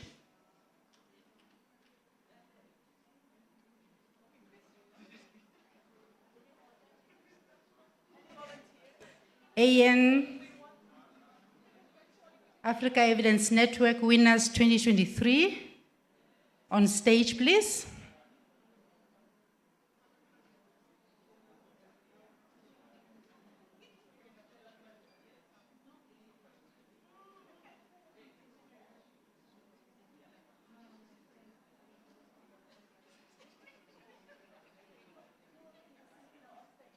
On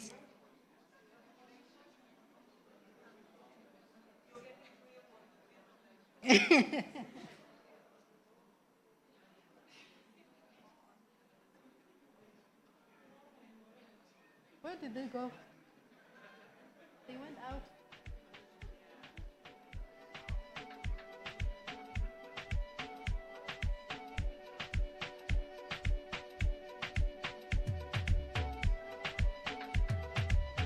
If you are AILA winner 2023, your chair is empty.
All right, I have all my winners.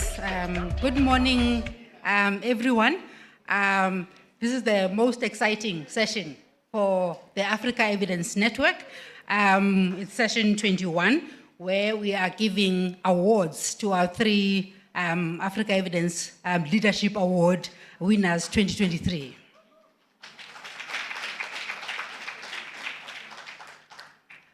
Just to give you a bit of background about the Africa Evidence Leadership Award, this award was launched in 2018. And in the period of 6 years, we had 10 winners and 13 runners-up. And just to show you how, when you win this award, you stay a leader. Some of these previous winners are in this room and they facilitated sessions and did amazing. Can I just make them stand just for a few minutes? Velia, Gloria, Freyes, and Diane. These are our previous winners. The main aim of this award, when this was conceptualized, we wanted to showcase leaders that are influential contributors in this field, as well as raise the status of Africa in evidence-informed decision-making, because that is important to us. There are a lot of individuals that are doing amazing work across the continent. Therefore, how do we showcase them and show the world what amazing work is happening in the continent? I think by recognizing the impactful, insightful, and effective innovation work and service contribution that supports and promote evidence-informed decision-making in Africa. That was it for us. And this award is very member-driven. I think we were just chatting right now to say when the voting opened, how the competition was so fierce between Nigeria and Benin. And Benin won. You know, I slept on Friday. I was like, what happened? As I look at the dashboard, the votes were coming, flashing up and down. And I'm like, the AN has never been vibrant like that time of the voting process. So this is an amazing process for us. We're excited that people are excited about what is happening in the continent. So Velia was our inaugural winner. and she has stayed glued to the AEN, like practically glued to the AEN. She won in 2018. And 2019, we had Mapula Changela from South Africa. She won this award as well. She's doing great things in the environmental space in South Africa. And Frejas is here. You know he's doing great as well in Benin. And then we had Diana. She's working for J-Power, and she's waving the flag of Kenya and making sure that work is happening very well.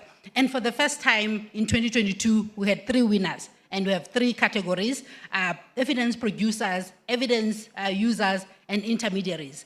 And 2022, we had 2 Nigerian winners. You can see how vibrant the ecosystem in Nigeria is. Eukarya and Temitope, and Gloria was part of them in the mix. Tanzania was fighting just to make sure that they are in that process. But today, it's about these amazing individuals.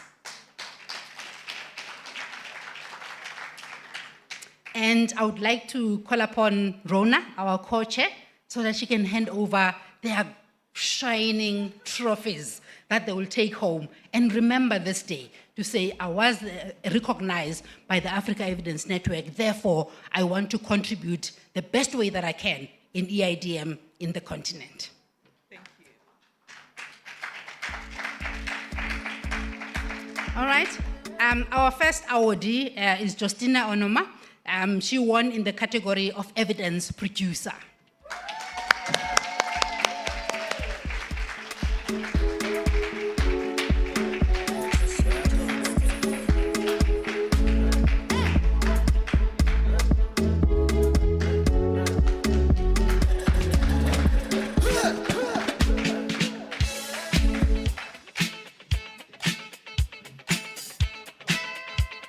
Thank you all so much. This is very humbling for me. And first of all, I'd like to thank my husband and my 3 girls. They've given me the space and opportunity to really grow. And without their support, I don't think I would be doing the things that I'm doing right now. And also a special thanks to Mapula. She actually invited me to AEN during the COVID time. So without her, I wouldn't have been a member of AEN. So everybody here who has voted and has the confidence in the work that I do, thank you so much. Also thanking my institute, the Science and Technology Policy Research Institute, for all the opportunities that they provided for me professionally. Thank you all. And this award to all of you. Thank you.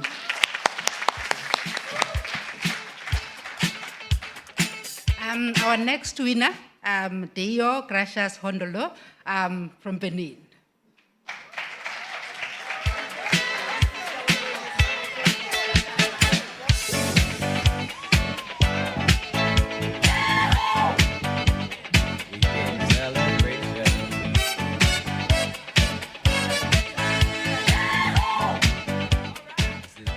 Thank you very much. This is very exciting, right? And I have a few words to say. My first word will go to Lawrence. He may not know this, but he is the one who believed initially and nominated me. Thank you very much, Lawrence. And, you know, a day like this, you remember when you started your very first step in this field of EIDM. Thanks to 3IE that believed in me, gave me a lot of responsibilities. And without 3IE, I'm not sure I would have been recognized and get this distinction. Thanks to 3IE and all my colleagues. And during the voting process, I remember all those who have been my students were organized just to make me win. I don't know why. I would really like to say thanks to all my students. There are 1,000 plus now. I'm really grateful for this. And to AEN and all colleagues here around, I can promise you that you won't be disappointed. Thank you.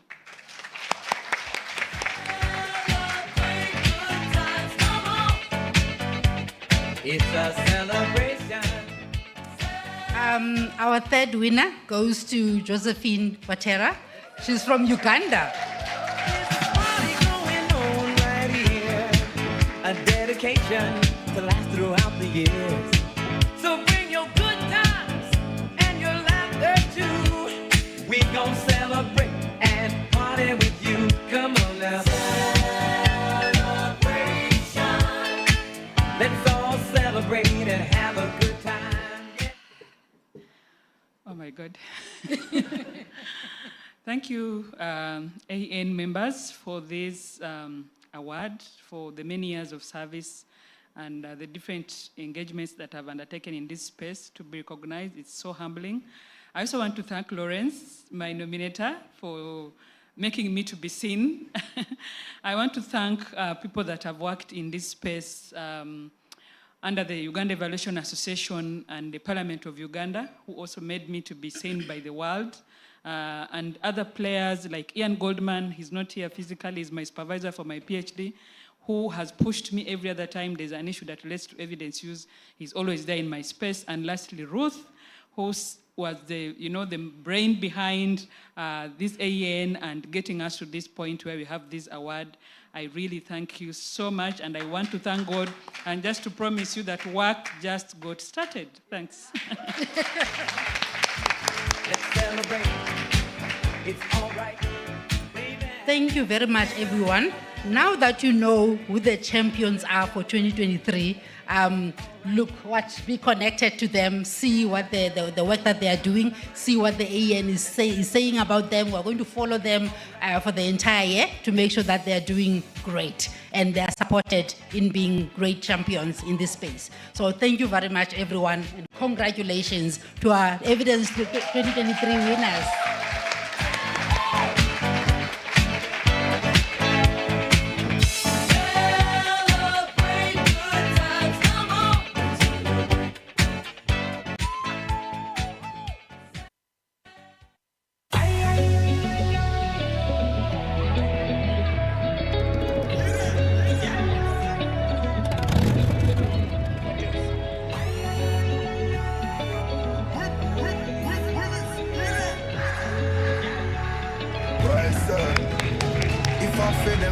Me.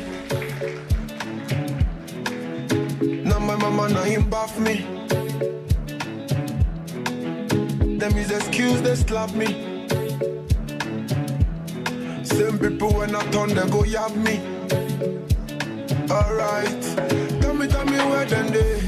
But now they also how they try sustain. Every Saturday, from Ilaja down to Costain. I beg, no carry my blessing run. Today now you, tomorrow fi be my turn. Okay. Show me love, now go show me python. We be the same for Oluwa Kingdom. So me say, celebrate me. Thank you very much. Ladies and gentlemen, as we prepare for the next session, we're having session 22. What does the evidence future look like? You remember when we had session 3, when the panel for women, experienced women were chatting, they said they were handing the baton, and this is it. This is the group of young leaders that they're handing the baton to, and the session is going to be facilitated by Freyas. Over to you, Freyas.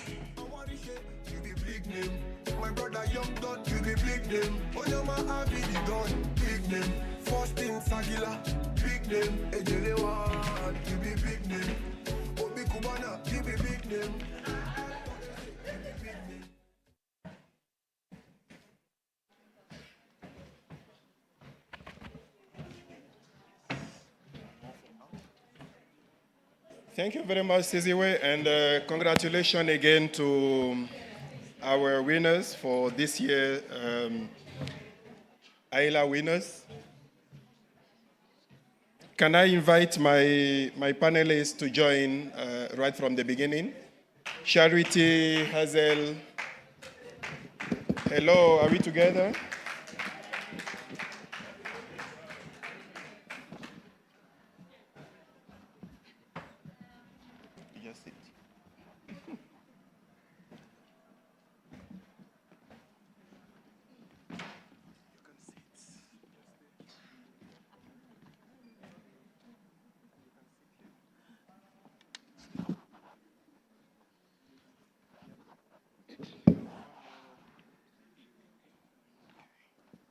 Okay.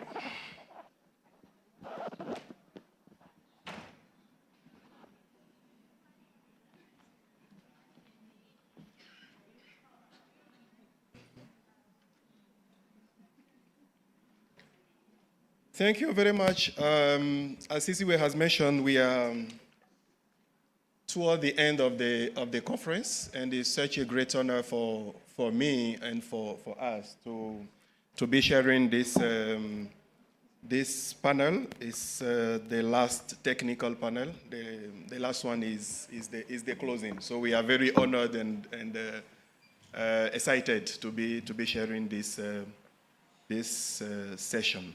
It's session 22, and I will start by sharing some very quick themes and messages that we captured since, I would say, Tuesday, starting from the event of the Youth League and also the Real Conference starting on Wednesday. What were the key themes and messages that we can see coming through? It's not a full report. That's not the aim, but it's just about sharing what we've been discussing so far. Can I have the first slide, please?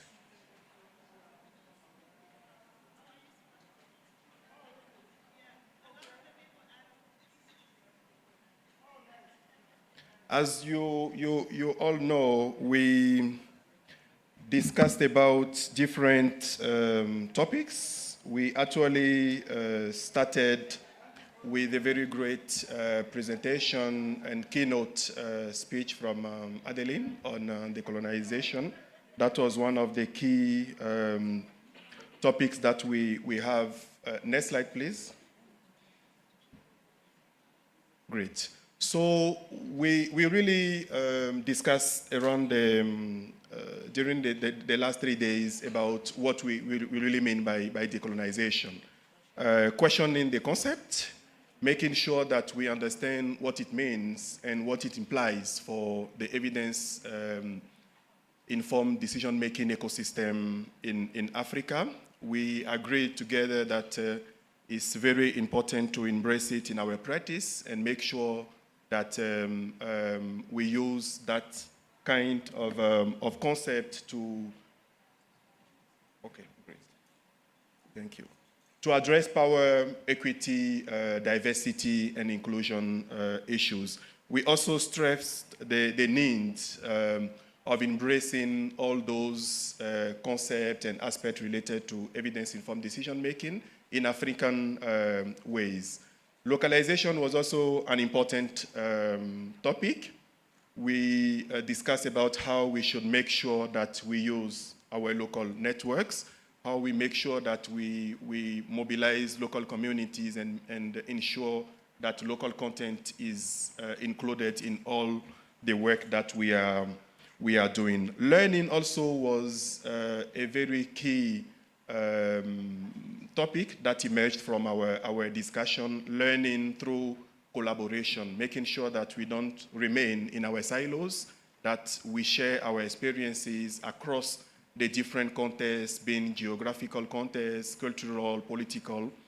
We also agree that it's important that we expand how we listen to organizations, who do we listen to, and also who do we engage with. We are all here as, I think we are just around 200 people, but as you know, we are more than 5,000 people in the African Evidence Network, and there are even more people working in the evidence ecosystem. So it's critically important to make sure that we have a diversity in how we engage with the different people.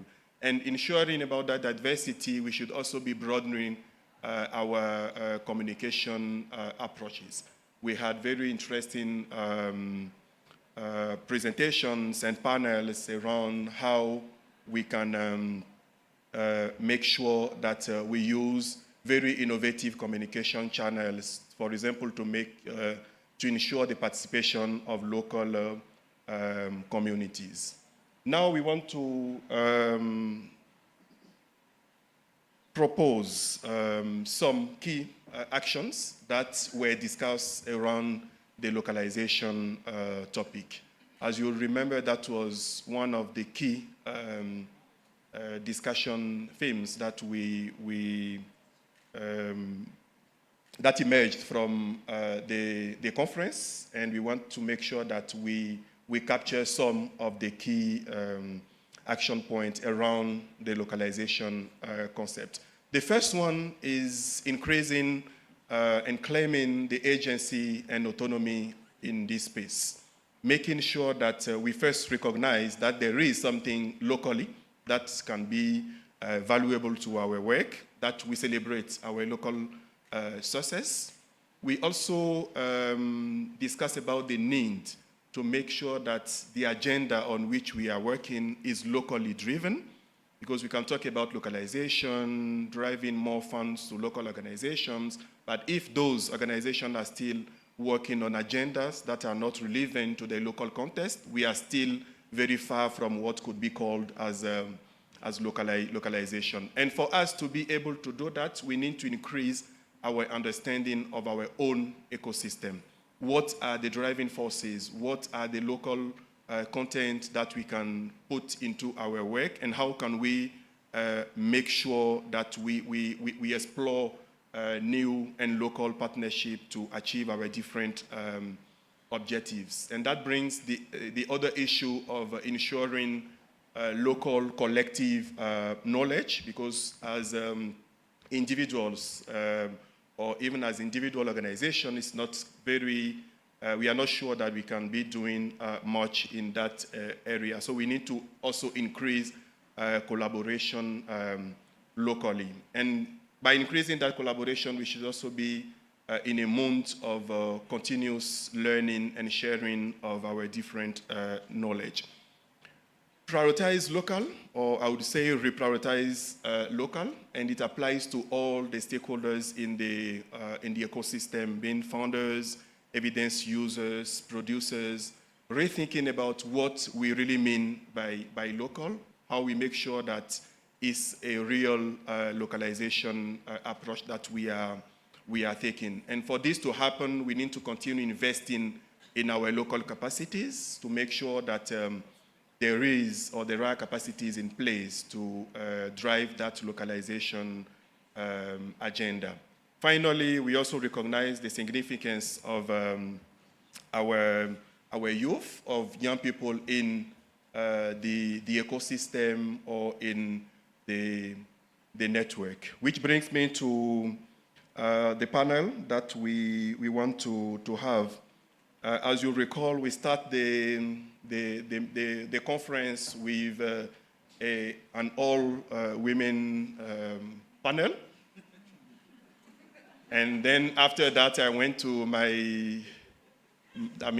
the second room, and then we see an all-men panel. I thought it was a response, but it was not done by design. It was just a coincidence. So we started the conference with that panel, and those leaders shared with us what is their experience in the EIDM ecosystem so far.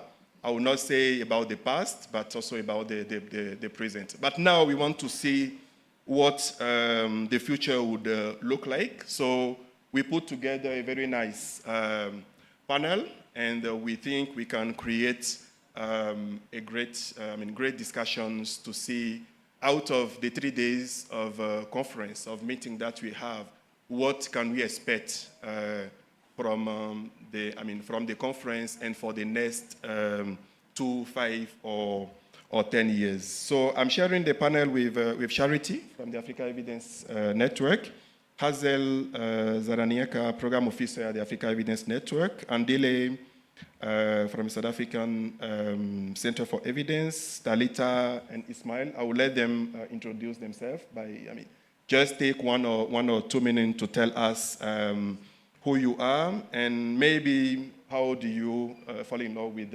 evidence, and since when? Yeah. Can we start with maybe Ismail? Okay, that's a tight spot to come first. I would say ladies first. And if you give me the opportunity, I would pass the microphone to Talitha.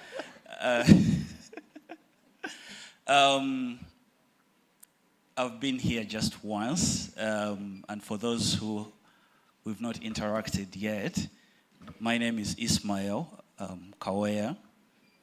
I work with the Center for Rapid Evidence Synthesis, also known as ACES. And you're welcome. I know this is the last day of the conference, but I'm hoping for the majority you will have the opportunity to go beyond the boundaries of this hotel. There's a lot of beauty out there. I've been given a big task to introduce myself, who I am. I'm just a simple person. I would probably say my background is medicine and epidemiology. I honestly don't remember how I fell in love with evidence. Sometimes it feels like I've always been here, which might defeat when you say emerging leaders, and I'm saying it feels like I've always been here. I think I'm quickly getting to be a relic also. And it's just about time to say things about myself. But I think my love for evidence, or being in the space of trying to see how we use research, was through mentoring and working with the right person to show me the ropes. And for that I thank Rona. I'm sure everyone in this room acknowledges that name.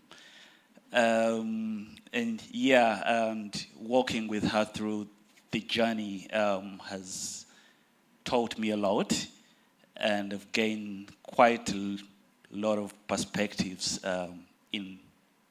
within the field. And basically that's what I have to say. Thank you.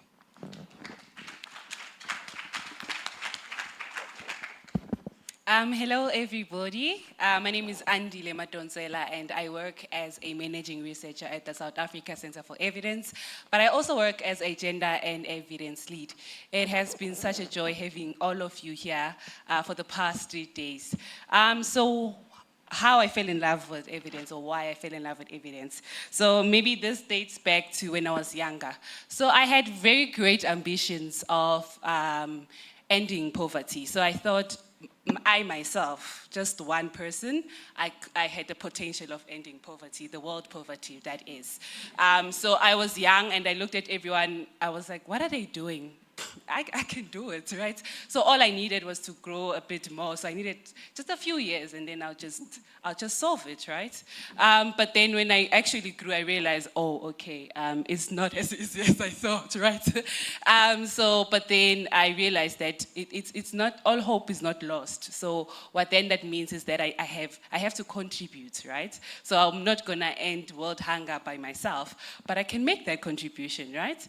And then what happened is that I got a random job, and in this random job, they assigned me 80 abstracts, and they were like, okay, look at this inclusion criteria, look at this abstract, and I was doing that random stuff. But then as I did this random stuff of looking at abstracts and inclusion criteria, I realized that by doing that very random stuff, I am contributing towards fighting poverty and inequality, right? And I also realized that not only am I fighting against poverty and inequality, but also it gives me an opportunity as well to fight against other social issues that I've always felt strongly about. So over the years, I've done quite a lot of work that focuses on gender-based violence and femicide in South Africa. And it is through that random stuff that I'm able to do that work. So that is how I fell in love with evidence, when I realized that actually evidence links very closely to my passions and the issues that I feel very strongly about. So my younger self would be very disappointed in me, because what do you mean you have not stopped world hunger? What are you doing with your life? But I think I have not deviated too much away from that mission. I think I'm on my way. So I still have the potential to do it. So be on the lookout.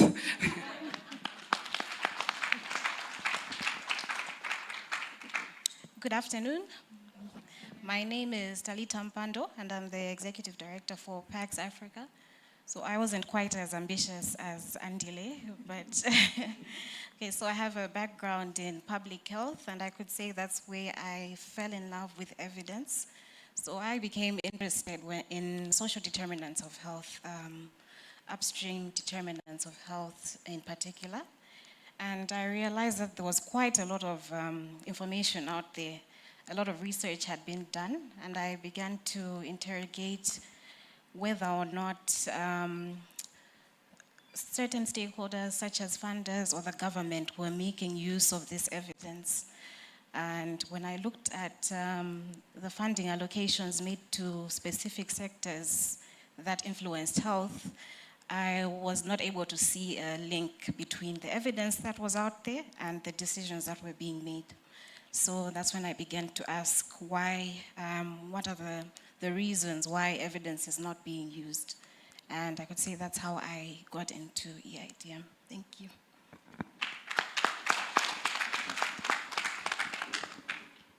Good morning, everyone. Afternoon, sorry.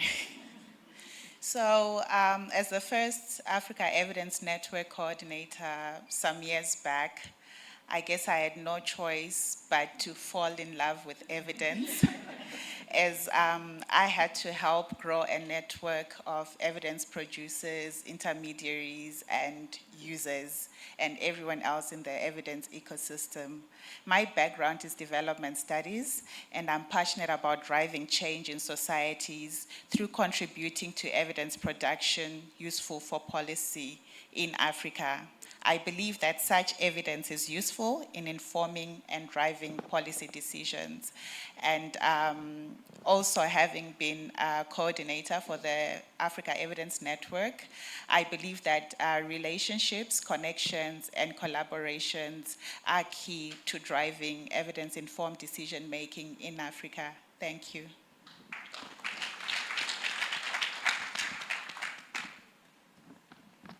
Afternoon, everyone. Good afternoon, everyone. Good afternoon. Okay, I'm used to being first, so it feels so weird to be last. But anyway, my name is Charity Chisoro, and I'm a program officer with the Africa Evidence Network. I think I'm almost like Hazel. I was part of the AEN. Actually, I joined in 2016 as a master's intern at Evidence 2016 conference in Pretoria. Then I had to do some work for the AEN. So how could I not fall in love with evidence? So that's how it all started. But with me, it was also a platform for me to be able to achieve my passions that I had always had as I was growing. Not as ambitious as Andile, but to contribute to ending poverty and inequality in society. I'd always been someone who wanted to have a positive change in society, so I felt like this is an opportunity for me to do it through the Africa Evidence Network. So that's how I fell in love with evidence, and I'm still in love with evidence. Thank you. I hope you can hear me with this one. Okay, thank you very much. As you can see, we have a very diverse group of leaders, and who are today in this session, our different panelists. They showcase different stories, different storyline in terms of how they get into the evidence world. But one thing that I very much like, which is common for all of the panelists, is how they are all trying to link up the evidence work to real development impact. It's not something that happens very often. Many people are working in the evidence ecosystem, and the biggest impact is to publish in a very good journal, which is, for me and for us in this ecosystem, not an impact. And you can see how they are linking up their work on evidence to real issues, food security, health, and how we can increase human development on the continent. So you see me presenting some key emerging topics. And by the way, thanks to Ruth and team for putting this together. But as I had mentioned, it's just some initial ideas that we think could be important to raise in this conference. But I want you to also share with us, out of the 3 days of the conference, what struck you the most in Evidence 2023? What surprised you? Or I would say, what is your key theme out of the 3 days of discussion? That's one part of my question. The second part is also going out from this conference, how do you see the future of evidence in Africa, and what are the key elements that you see emerging? Now we want to start, and I will not start with Ismail this time. You'll be last. Can we start with Charity or Hazel? Let's start with Charity, as you are the closest to me. Okay, thank you. So I'll start with what actually struck me the most. So this was actually the willingness of all the delegates that we have here to discuss, to engage, to interact, and also to participate in this conference, which made it very easy to network. So I believe this is mainly because of the relationships that we have built maybe over the years or even over these few days, and that's brought like an element of trust among us. So I feel like it's all have been about collaborating and working together. So that is what struck me the most from Evidence 2023. And then in terms of the personal key theme, from Evidence 2023, I think, as I've said, it's about collaboration. So I'll say collaborating beyond the local level. So instead of just collaborating at the local level, then we should go beyond that. So that would be my personal key theme for Evidence 2023.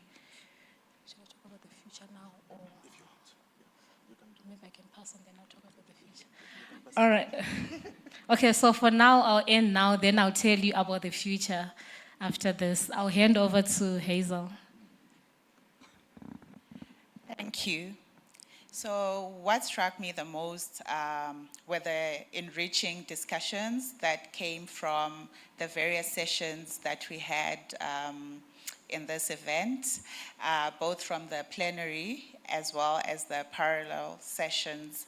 And for me, it's the importance of evidence from citizens and communities and how this matters, and how in almost every session there was talk about how we need to connect with communities and citizens to improve decision-making in Africa. So I think for me, we really, going forward, we need to engage communities and put together evidence that tells their stories and experiences. So community voices for policy actions, and I'll elaborate further as we discuss. Thank you. For me, one of the things that stood out was the amount of innovation that was highlighted during this conference. I think the organizing team did a really good job in having that innovation hub, just to showcase how players within this field are coming up with different solutions to the challenges that we face in EIDM. So if you had a chance to go to that, to the hub, you got to ask questions, you got to interact with the people who are, coming up with these innovations. And also specifically the use of technology. I remember when I was presenting and there someone came and asked me, so how exactly is it that you're using technology? So it just goes to show that ICT is also having its big moment right now, and there's an opportunity to make use of it, especially in the EIDM space. So this is in terms of production of evidence, synthesis of evidence, as well as creating evidence products. This morning, I had a chance to listen to the talk where we got to see the global evidence map, and that's just a tool that is useful for everyone in this room. Yesterday, in the real world there was a session on reward evidence, and one of the things that was highlighted was a dashboard where data was entered, and decision makers and policy makers were able to access the data in real time and make decisions based off that. So just what I've seen is a lot of out-of-the-box thinking, and yeah, just a willingness to not dwell on the challenges, but to think creatively about how we can go about addressing them. And this is applicable not only to the individuals, but I think there's opportunity to collaborate in that. Thank you. You are all very tough acts to follow. But then I think what struck me the most during this specific conference was the launch of the Africa Evidence Youth League. A shout out to all the youth leaguers that are in the room. That definitely struck me the most. I think it's quite impressive that we were able to bring together 45 young people from 13 different countries within the continent, all coming together with the common goal of coming up with creative solutions to the problems that are facing the continent through the use of evidence. I thought that was quite impressive. And also the launch of the Africa Evidence Youth League was centered around creating relationships. So I can confirm that we were able to build those relationships, and I think that they will be long-lasting. I have been challenged to learn how to speak Swahili. I've been challenged to learn how to speak French. So chances are on the next evidence, I will not be speaking English, I'm sorry. I was also told that I will fit in very nicely in Kenya. Apparently Kenyans are very energetic and so I was told that I'll fit in very nicely in Kenya. So if South Africa does not work out for me, I know my next home. I know 13 young people from Kenya, so I'm good to go. I might be going to Kenya. And I also think that in the coming years, we will look back and think, wait, when did all of this start? And we will remember remember when we met in Uganda, all of us, for the first time? Oh my gosh, we were so young. So I think we have built... So I think we have been successful as well in building those relationships. Also, it's quite important that I point out that we did not only come here to build relationships and have a lot of fun, but we were also building something. So we've started working on the manifesto for the Youth League, and it's very impressive, if I have to say so myself, right?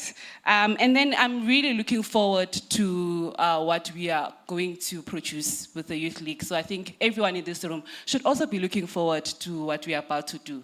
I think you will be very much impressed, if I do say so myself again. So I'm really honored to have been given the opportunity to coordinate those young people, and I'm really honored that you all came here, and looking forward to continue to build with all of you. Over to you. Well, I think everyone agrees that Andile is going to change the world. And I'm honored to be on the stage with her. Though the irony is she talks about Kenya and not Uganda. Yet, exactly. You start here. This is where you are. All right, what stuck out for me? I'm sure everyone agrees who was here on the first day. The performance was amazing. Yeah. To me, that was the highlight. And the conference started off with a bang. But looking at and thinking about that performance, I kept thinking, Africa leads and lags behind at the same time. We have a lot of innovations, but we mostly leave these at the innovation stage and they don't go beyond.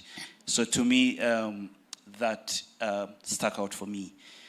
Then there's been quite a lot of discussions, and this has been going on for some time, but also during the conference, the interest in knowing if what we do actually works. We're pushing evidence for policy, but does it work? How do you know it works? So much is being talked about impact, development impact. What are the outcomes? So to me, that still becomes a key point. and what do we need to do to actually show evidence-informed decision-making works.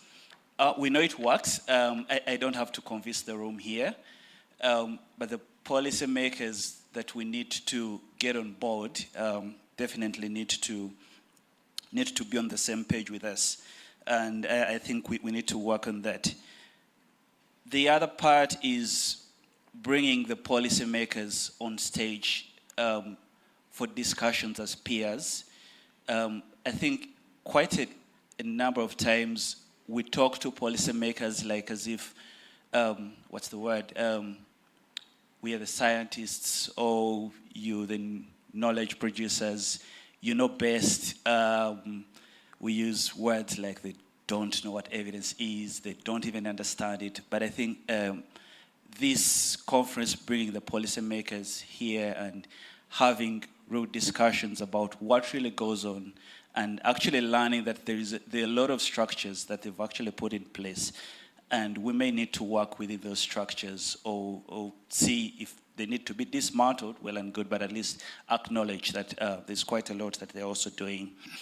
And definitely, from what Andile has also mentioned, the diversity in the room just here, I'm sure there are quite a number of countries represented here. And not just countries, the skills and the backgrounds here. And for me, it's the opportunity for the multidisciplinary work. Someone asked me yesterday, in yesterday's panel, we had a discussion of what do you do if you get a question in development economics? A medical doctor, what do I do? Of course, I have to work with a development economics to get that question done. So having that and leveraging on the different skills that are available, so that will also mean bringing more people on board. I don't think 200 or 500 people will change much. You've moved quite a lot, but I think we need to do a lot more to bring others on board. Thank you. Thank you very much. Many topics, very, very interesting, coming out from the... hello, can you hear me? Ah, okay. Okay, great. So many topics coming in, and you can see they very much align with some of the elements that I presented earlier. The first group of things that I see is how the conference actually happens. The collaboration, the relationship that we create here, the relationship that we developed, that we were already working on maybe, and this conference helped us to strengthen. So thank you very much for raising that. The other thing I can also mention is the need for us to make sure that the work that we are doing is citizen-driven, is based on the needs of the communities. We also hear from the panelists about the innovations. We've been doing this for some years now, so it's very good to do some inward looking and see what is working, what is not working, what are the new innovative tools that we can use to achieve the impact we are looking for, how we can think creatively. We also hear about the diversity in the room. A good mention about the diversity in terms of age, in terms of young people, but diversity also in this room is beyond that. You could see how many countries are represented here, how many cultures, I can imagine, how many women we have in the room, how many men we have. So in terms of also where we are coming from, is it from the producing space, the brokering space, or the using space? We have a good diversity in the room. And I very much also agree with Ismail on the art performance. When I was looking at it at the very first day, I was asking myself if we are not missing up a good way of conveying, of communicating our evidence or how we usually work. We Africans, we very much like art performance, but we take it as just an entertainment moment. Maybe it can also be something that we embed in our work. So thank you very much for bringing those key aspects. Before I continue with the panel, I want to check in the plenary if there is one or two, there are one or two people who want to share with us what struck them the most in the conference. What is your key theme that you think has not been discussed so far from my presentation and also from the input of the colleagues on stage? Just one or two. So one there, 2, 3. I will end 4. Yeah, thank you very much. We'll start with you. Yeah. A very quick one. Yeah, thank you so much, Chairman. Very quick ones. I don't want to present myself again. Serge-Eric Yakoudiam. I'm from Cameroon. 2020, I got this opportunity, and then I want to thank African Evidence Notes to acknowledge my leadership also as award. So that was great indeed. So one key things, along what I'm seeing in Africa, about we have to continue pushing, is to acknowledging African leaders. So if there's one thing among what we are doing, the evidence teams, we should keep this as a priority. I've been in many countries in the world, and in Africa particularly, we fail to acknowledge African leaders. I think maybe as a takeaway or as advice for the futures, to see how we can enlarge this initiative to recognize leaders in a specific development area. Now we have a global leader, but we have specific leaders like in education, health, environment, politics, because we've always had to keep aside the political side. They are leaders in the political side. I saw my sisters, the way we are speaking, you are a driver. You are driving leaders to take people to see the power. So this is the best thing for me. We have to keep for the future. Thank you so much. Thank you very much. Someone is there? Yeah.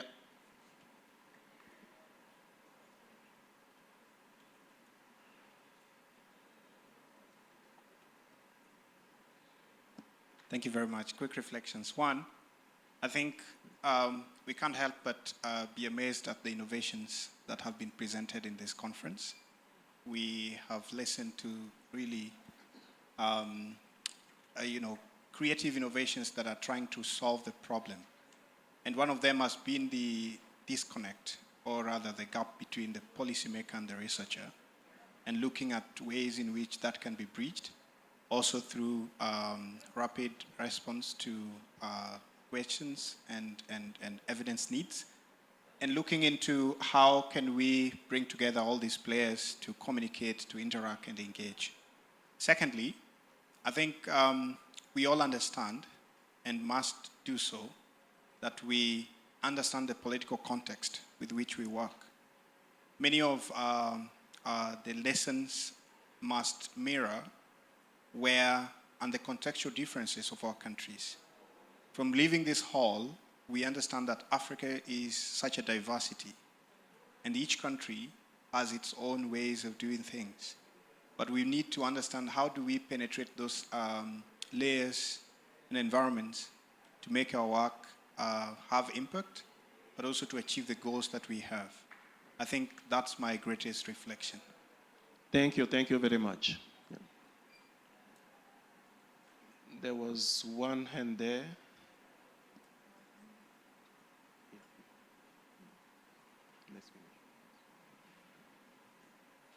Thank you. My name is Enoch. I was one of the panelists, but what I want to highlight is the topic on decoloniality is a very topical issue. And on the first day of presentation, there was a bit of silence in the room, but it is a very critical topic to ask. These are the conversations that are uncomfortable, but that we need to start. The decolonization movement is here, and it has to continue. And this SAEN, we are taking the lead, and we need to take this conversation forward and take the bold steps. One of the questions that I encountered as an online moderator was where would the public or the membership find this evidence, this publication, this whatever resources in an accessible format? Unfortunately, due to time, it was not well addressed. So this might be the other areas which AEN need to look into, so that to make these publications, this evidence, more available in terms of access, not in these highly expensive, peer-reviewed global north publications. Thank you. Thank you very much. Key theme, decoloniality, accessibility. Yeah. Let's move now to my left. There was one hand there, and after you. Yeah. Thank you. I suppose I'm just reiterating what Andile touched on, and that's the fact that I think it's been really exciting to be in a room full of Africans who are here for the same purpose and the same cause, as opposed to just being like in Kenya, surrounded by other Kenyans discussing the same topic, or being the only Kenyan amongst a bunch of other Ugandans, for example. So I've really enjoyed the fact that so many Africans are here and that we're all on this page together. Thanks. Sorry, here, then, yeah, on the front. Thank you. Being an African, I think what actually struck me most throughout was coming up, localization and coming up with homegrown solutions. I can say, if you are not with us, then it's not for us. We need to build the Africa we want. Also, we need to be where it's happening so that we take ownership. Thank you. Thank you very much. A very last one. There was a hand just in the middle there.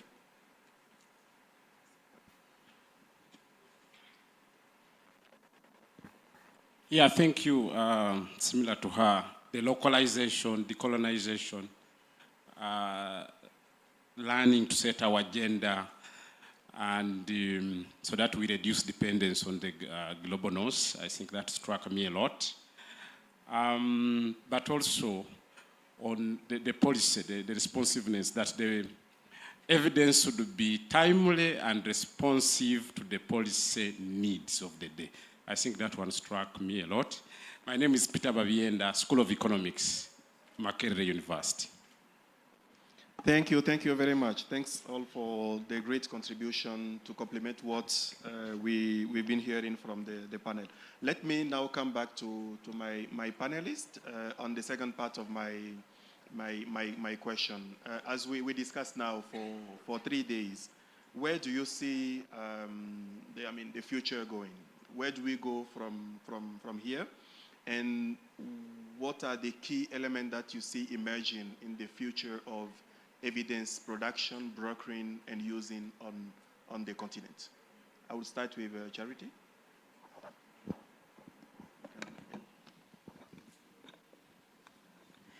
Okay, thank you. So with me, I've got basically 3 points about the future of evidence. The future is not only promising, but it's also bright. But we have a lot of work to do. So the first point is around institutionalization of evidence. So I think most of you are aware what institutionalization of evidence is all about. But I'll try and give you like a layman term, because with me, I really struggled with that term at first after reading so many articles. But it's just basically about how do you embed evidence in your everyday routine. For example, in government, to make sure that they use evidence every day. So that's basically what that big word means. So institutionalization of evidence is, I feel like it's a dominant theme worldwide. So it's one of the things we should look forward to in terms of the future of evidence. And we need to make sure that evidence is available easily and accessible, as someone was saying with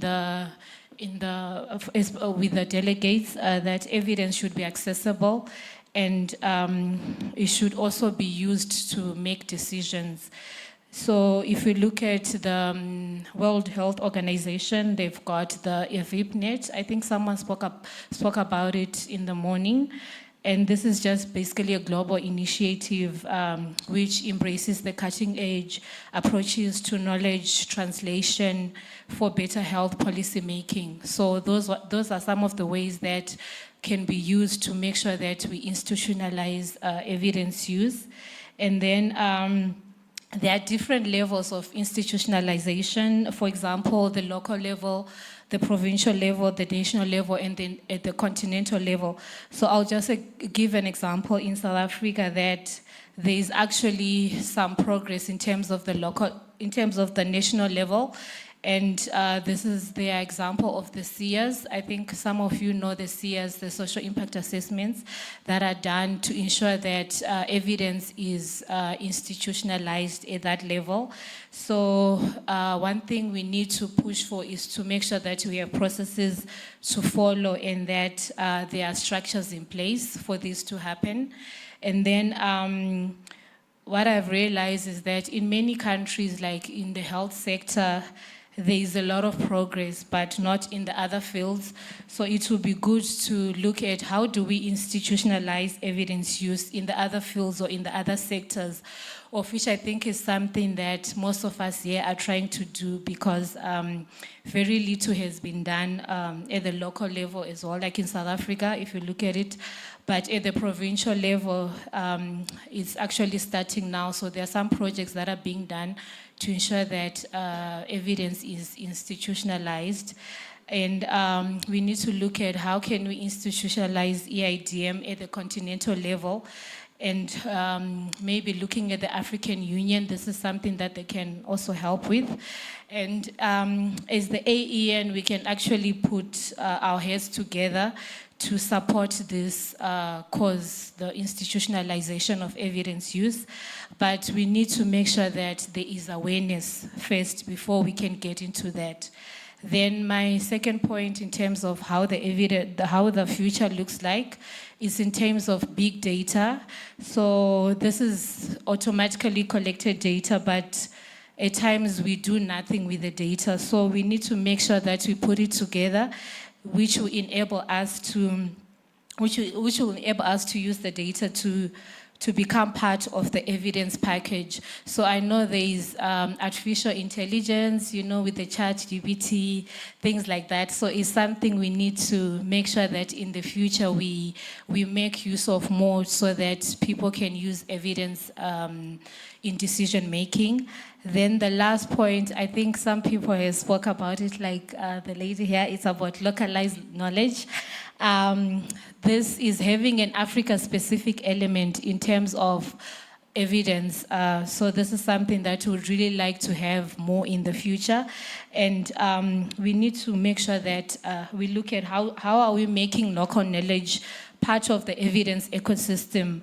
The stakeholder knowledge, and for example, in terms of participatory democracy, mini publics, and we can do this by drawing on local communities and bringing that into the process of decision making. So I think the future is really bright, but we have a lot of work to do. So thank you. Thank you. Thank you. I will just start from the last point that Charity pointed out about participatory decision making, and also hinging from citizens' participation. So I think that once citizens are aware that they have a voice and their voice matters in issues that affect their lives, they will become more engaged and more receptive to evidence producers. I will give a good example of recent elections that took place in Zimbabwe. For me, that was just clear evidence that citizens are increasingly becoming aware of the voice that they have that can lead to change in their communities and in their societies. So for me, I would say that it's important to continue engaging with citizens and making them aware that whatever it is that they say in relation to what affects their lives matters. Looking to the future, increased evidence narratives and experiences from citizens and communities will enrich the evidence ecosystem through knowledge and information of what's happening on the ground, and will assist researchers, policymakers, and intermediaries to not only collect real-life experiences, but also stories that can be used to inform policy decisions. Therefore, we have to be intentional in the way that we engage with these communities. We should base our connections on trust. We should base our connections on relationships, and also just to agree with what he said concerning eBase. I thought that was a good demonstration through the storytelling approach that showed us that the voices of communities matter and they need to be heard.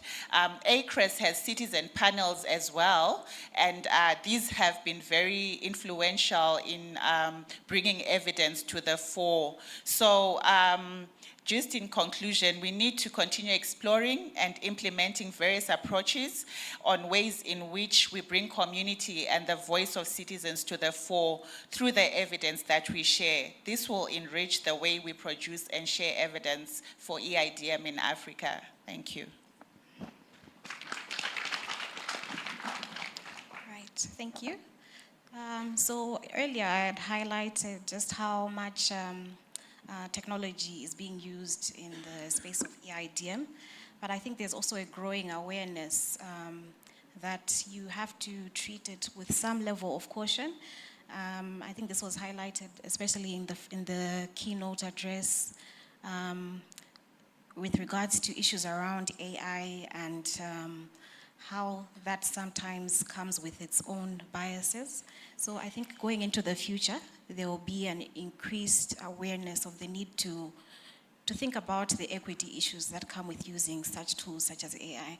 And that has to do with more transparency into the processes that go into it, finding out whether or not it's valid for your specific context, and just exploring any biases that might be implicit within the tools.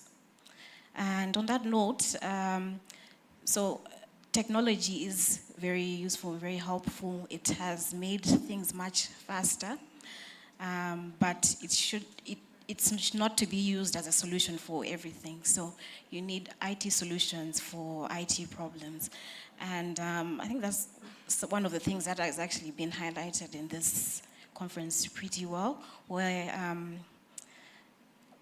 especially here in Africa, where we have, as highlighted by one of the audience members, that we are very diverse. So we have different contexts, different cultures, different languages.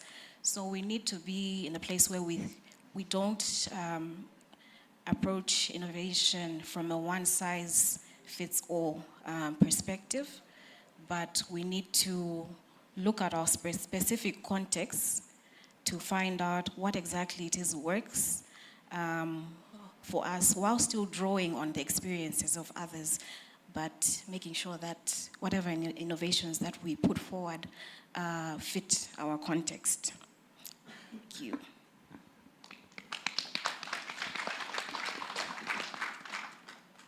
Thank you so much. I think at this point it has been well established that I'm a big, big dreamer. So I absolutely love this question. So in my response, I have two thoughts. And my first thought, I am plagiarizing from Prof. Ruth Stewart. So I was interviewing her for my AEN podcast, and I asked her about the future, and she said she does not know, and that is what is very exciting about this space. So that's my first thought. But then for my second thought, I have a request of some kind. So as much as I said yes, I brought here 45 young people, they are not very young. So they are youngish. So I'd like to ask all of us to then start employing very young people, bring very young people into the space. Where are the 20-year-olds? Where are the 21-year-olds? Where are the 22-year-olds? They are not here. So if you are a director of an organization or you have some decision-making power, please ensure that we have 20-year-olds in these spaces because they are the future of EITM. So as much as we are advancing the technology, we are doing 4IR, chances are we'll get to 10IR at some point, we will always need warm bodies that will continue to advocate for EITM. We will need people that will continue to preach the importance of EITM. So I would like to pledge with all of you here today that can we please have young people in this space, very young people, not youngish people, right? And then with that ask, I have some few rules as well. So first thing, you're hiring them, right? But then after you've hired them, the first thing that you have to do is to make sure that that space is enabling. Don't hire these young people and then you yourself, you become a barrier. Make sure that you create enabling spaces. I think Ruth has been saying to me as I was planning this launch, what do you need? How can I help? Create those enabling spaces. And then also share the knowledge that you have learned over the years. We can't be learning the same lesson over and over again. So ensure that you share all the lessons that you've acquired over the years. And you know very well also that you're about to retire. You always tell us, I'm about to retire in 2 years. I'm about to retire in 5 years. Who is going to take over? Who's going to take over? All right? And then after sharing your knowledge, be open to new approaches as well. Because maybe I might suggest that the best way to disseminate research is through TikTok. And I might be very right because you are not on the ground. You don't know what's hip, what's happening. But I do, right? So be open as well to learning new things and sort of accepting new approaches of doing things. But also, it might be a terrible idea using TikTok. So again, we ask for grace, right? So once you've hired the young people, my rules are create enabling spaces, share your knowledge, be open to new approaches, but also we need grace so that if the TikTok idea is a flop, we try again, we try something else. So the future is young.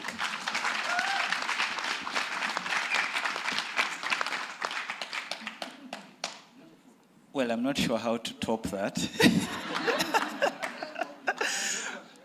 Probably Andile should have been the last speaker. But in my view, when someone asks, what does the future look like? It draws back to a text I read a while back. Andile said youngish. Probably I'm above that youngish group. And I think it was probably at the beginning of the previous century, and these very brilliant scientists were being asked to predict what the 21st century is going to look like. And one of them said it's going to be terrible. The number of horses and where they are going to put their, what horses put out, and the congestion on the streets. It's just not going to happen. How are these people going to live? Well, I don't have to convince you how wrong that person was, and he was a very brilliant scientist. So predicting the future is quite hard, very difficult. Actually, most of the time when we try to predict the future, we are wrong. So I'll start from that point and put a caveat. I'll be wrong in what I'm saying. But from that, I also believe if we're thinking about the future, it's really created by the current experiences that we are shaping right now and how we take hold of these opportunities that we have. Andile has well elaborated on the part of the young or the future leaders. We are fortunate Africa has global leaders in this field. I think it's one of those the few fields where Africa leads, has quite a number of them. But after them, then what happens? And I think Andile puts that out quite well, that there has to be space to grow the future leaders in this space. We need to work on being more visible. I think coming here and talking to the converted, well, it's good to share what we are all trying to do to get evidence into this space, but we need to work on being more visible, and that might go into reconceptualizing what who is a user. Yesterday, one of the policymakers from Uganda actually said, everyone is a policymaker. We've seen it in these conferences.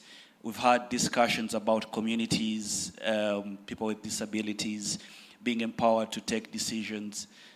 So it's very important that we reconceptualize who is that leader, who is that person going to use that evidence. Are you just looking at the minister or this senior technocrat in government, or you actually thinking about that this mother of three, single mother, working mother, probably out on the streets every night trying to get a living for her babies, will probably need that evidence that you're trying to put out. Then the other part that I want to put out here is there is a need to break, and I think it's urgent, to break the silos.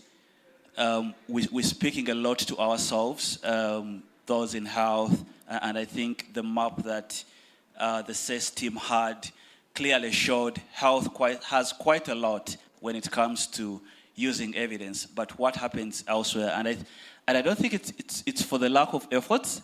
I think there is still a lot that is being done in other fields, but what is happening there, we don't know, and that has to come out.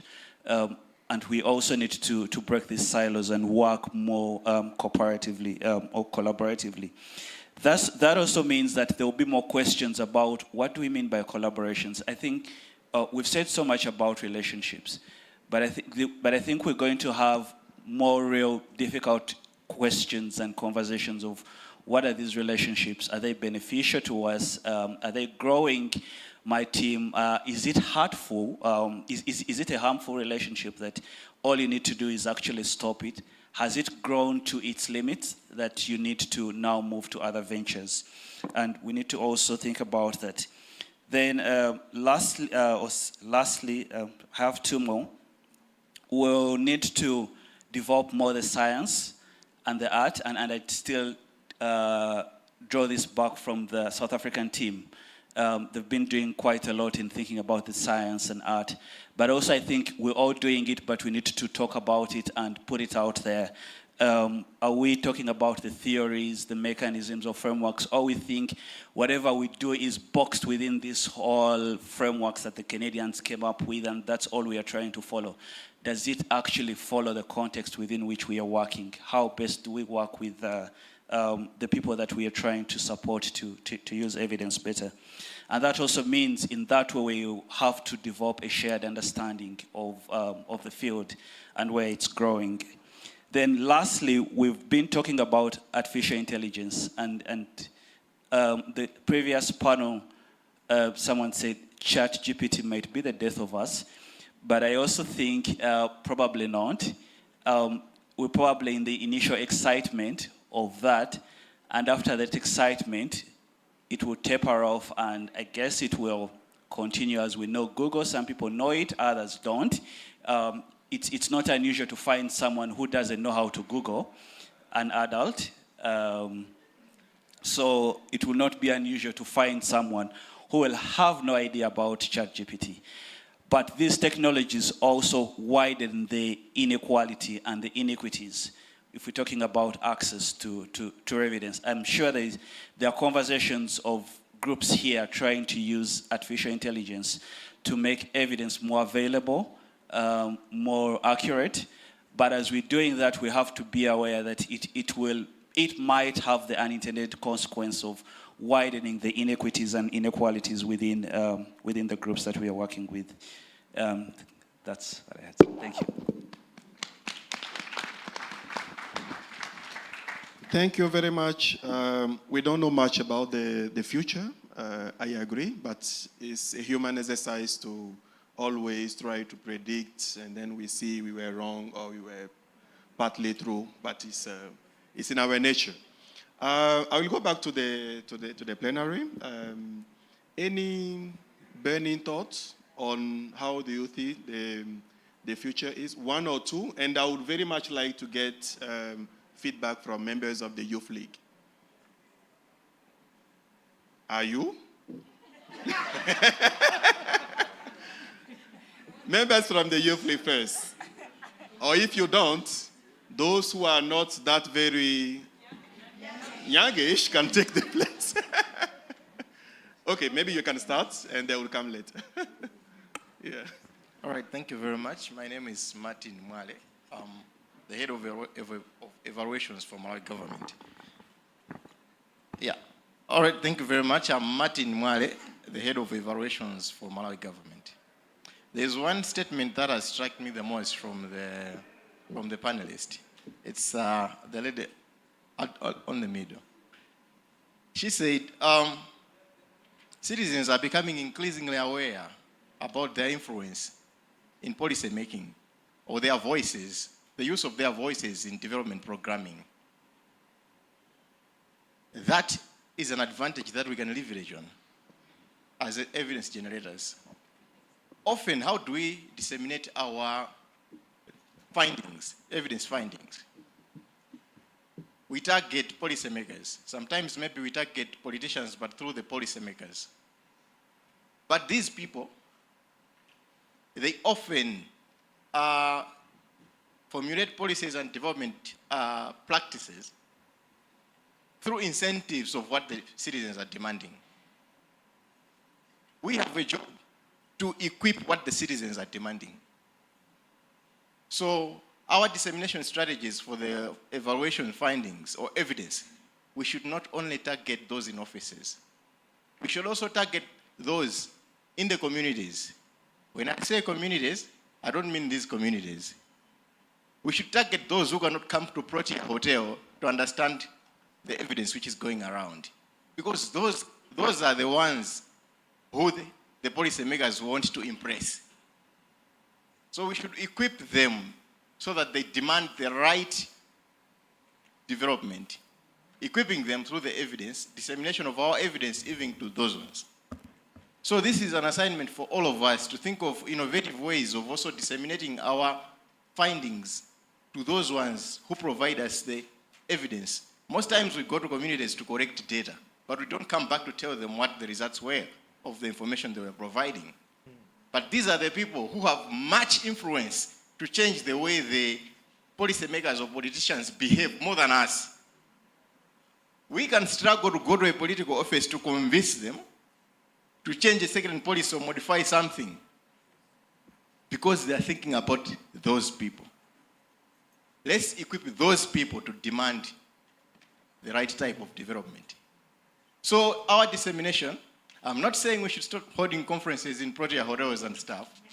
We should continue, and actually we need more conferences.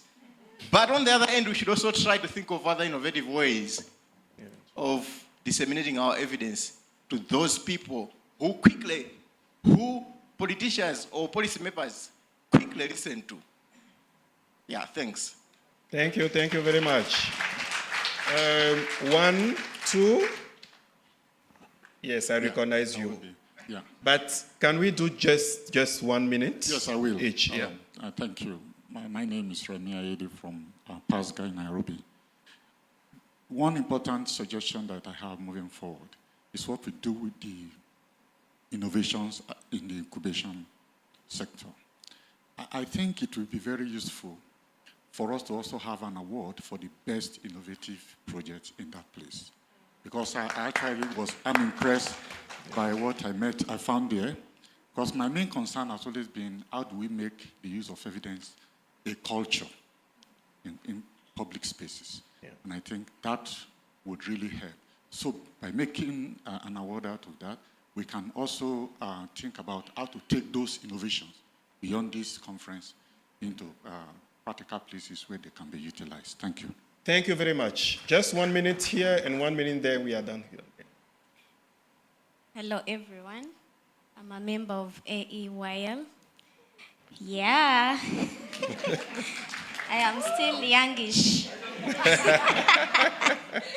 Yeah, about the future as a researcher, I'm really worried about the fatigue that our respondents have.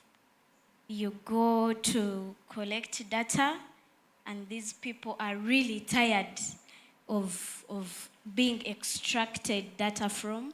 And now we are bringing the RCTs. They are coming up so rapidly, and they are they may give us good data, but people are tired of them.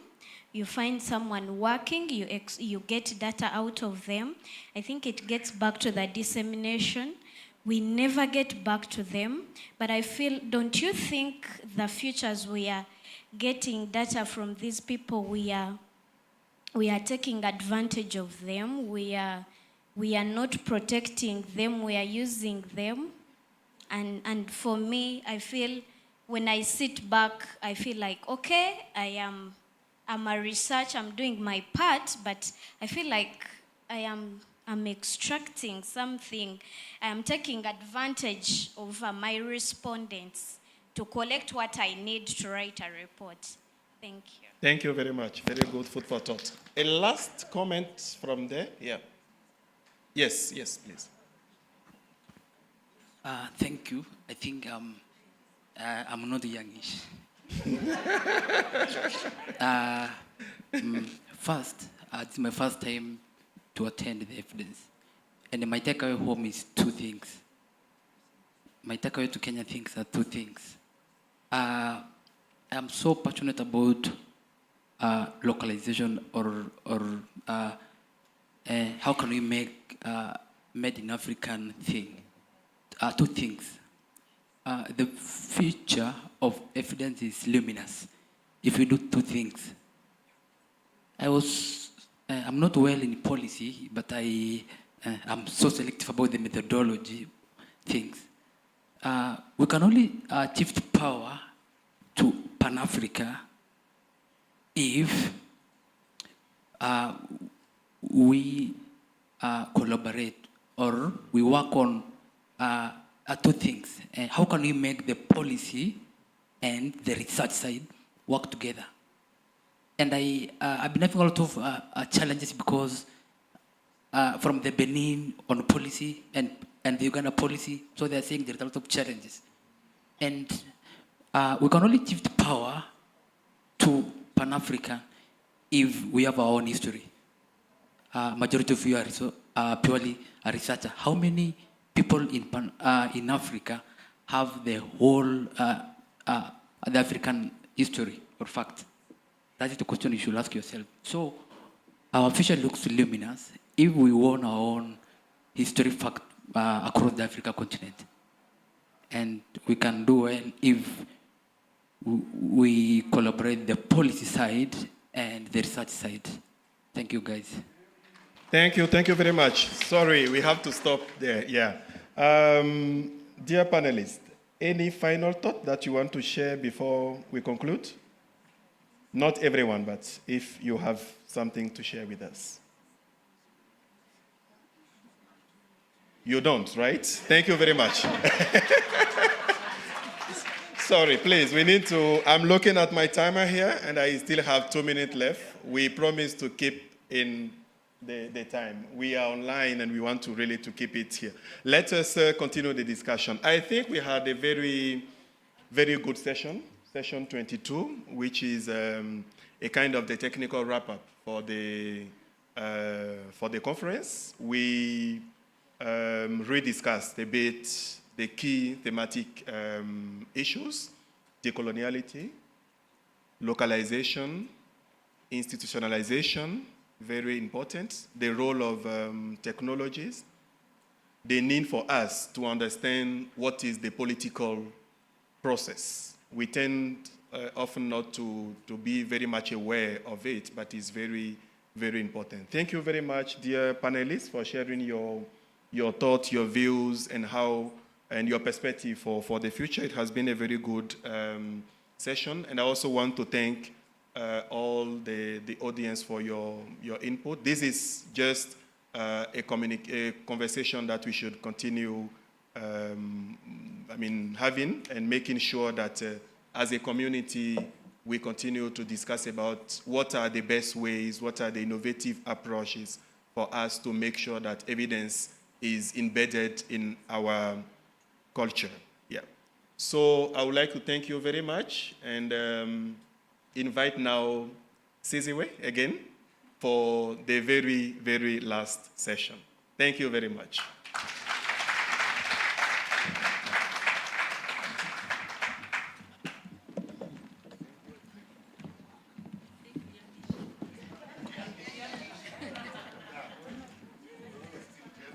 I'm gonna.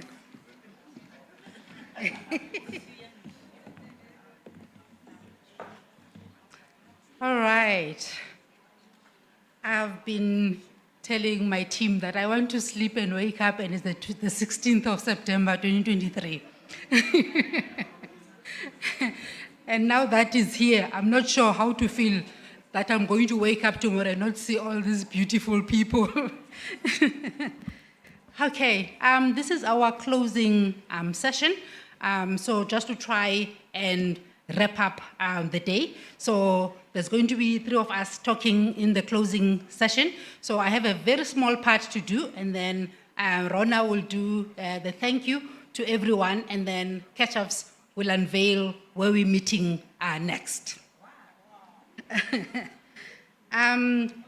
Just to say that it has been an amazing 3 days to see and connect with more than 710 delegates from 63 countries. So thank you so much to all of you. I think with most of the sessions, we've heard that building sustainable relationships is very important. I think as we've heard throughout the event. And just to say that the future is coalition. You know that the AEN says, we believe that only together can EIDM become a reality. And we stand by that statement. AEN has been one of the biggest projects of South African Center for Evidence, but our work has a pan-African reach. So because of this, we connecting to the discussion around the future. We have consulted widely and realized that the work that is done by the South African Center for Evidence is also pan-African work. It's not only confined in South Africa. So because of this, we have strategically made a decision with our structures to call ourselves now Pan-African Coalition for Evidence, which is PACE.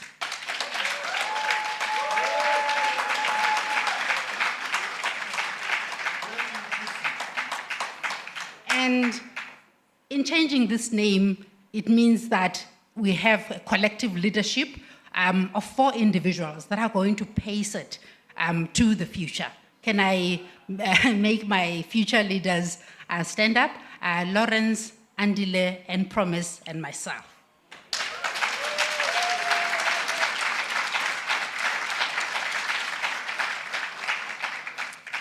So I look forward to us sort of rebranding and using this name going forward. And I think you'll see how we'll flourish as a non-profit company. And we want to make sure that we continue the work that we are doing. But also just to urge you, just connect with us to continue these conversations in all our social media platforms, because we want to continue to engage with all of you. I'm sure you have unfinished businesses, you have unfinished comments or questions that you want to still ask. Please feel free to connect with us on social media, and let's continue these discussions. So at this point, I would like to hand over to Rona, who's our second co-chair, to do the good part of this closing ceremony.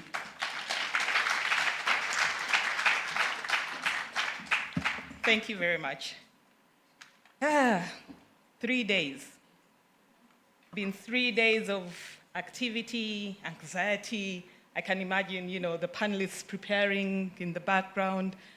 Our organizers thinking, is it going well? That anxiety, but also excitement. I could read excitement in so many of the rooms. So I think it's a job well done for all of us. I'll start there. So, before I say a few words, I would really want to say thank you. Like she said, my job is really to say thank you. I'll start with our panelists and the moderators and the chairs of all the sessions. Is there anybody here who feels they really wasted their time when it comes to the panels and the sessions, and I could have, maybe stayed back there? I promise I'll find you something good, so I just want to see where you are. Okay? Nobody. We really, really want to say thank you to the panelists, to the moderators, to the chairs for such rich conversation. And I also want to say thank you to the informal panels. There were all these conversations going on. There were panelists in the corridors, at dinner, people were forming their own panels. Thank you again, for involving yourself in the conversations. Thank you to everybody who got into a conversation in the last 3 days, either speaking or listening to somebody. It really does mean a lot. Thank you to the Secretariat, right? Our friends from PACE have already transitioned. Okay? We really want to recognize everybody where you are. So Lorenz, Siziwe, our friends, wherever you are, please do stand up and we will recognize you. They're shy. There are quite a number of them here, but they're really shy. But thank you so much for always making sure that this actually happens. And I think this time wasn't as easy as, before when it was at home.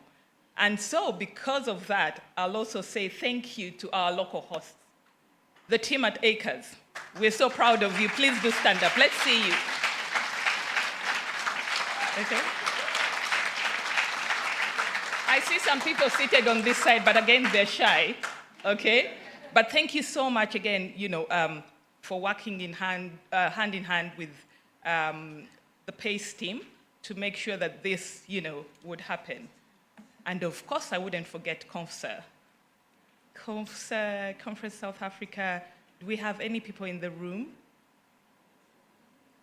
Okay. Yeah, they're hiding? Okay. Well, we'll take the message back. We've worked with Conference South Africa on all the evidence conferences and meetings, and I think we've really seen a good job. Our friends online have not been left out. There might be a few hiccups here and there, but we've seamlessly come and gone for all these conferences, and we kind of have these expectations that most of the time are really met. I want to say thank you, and in addition to CONFSA this time, I also want to say thank you to Events Warehouse, okay, who work in Uganda, but had to link up with CONFSA, who are based in South Africa, to actually make this happen. I want to say thank you so much. And thank you to all the friends of the network that have enabled this to happen. I especially want to recognize the Hewlett Foundation, the MasterCard Foundation, and the BHP Foundation that have enabled. When I say enable, yeah? Hey, okay. Thank you so much. We appreciate that. There's so many thank yous that I could go on and on. I want to say a special thank you, of course, to Ruth. Yeah? Thank you for dreaming. Thank you for dreaming, and we are living the dream. We are trying to take it forward, but thank you for being visionary and seeing something that you didn't know what it would turn out to be, but you believed in it. Thank you. And then thank you to all of us for believing in what she thought, would happen. But I also especially want to say congratulations, especially to the Africa Evidence leaders, the winners of the awards. Okay, congratulations to you. We are proud of your work already, and we look forward to more. So don't just win and say, "Ish, oof, job well done." Now the pressure is on. But same to the Youth League. Congratulations to our young people. A big applause. Okay. Congratulations to Andile and to all the young people in the room, youngish, I understand, on the launch of the Africa Evidence Youth League. We do have lots and lots of expectations. Again, the pressure is on, okay? But I think away from that, we've really had these 3 days of conversation, of thought, of provocation, You can remember where we started: decolonization, localization, difficult questions, difficult conversations. We've thought about how to use and embrace the African ways, the parts of evidence, and activating the evidence in those ways and in those parts. We've thought about how we are valuing or not, how we are enabling or not, and how we're providing a space, for the youth, for the people living with disabilities, for young women, for many of the voices that are left out of the conversation. We've even castigated ourselves for leaving some of the voices out of the room. We've talked about building and making our evidence base relevant and timely.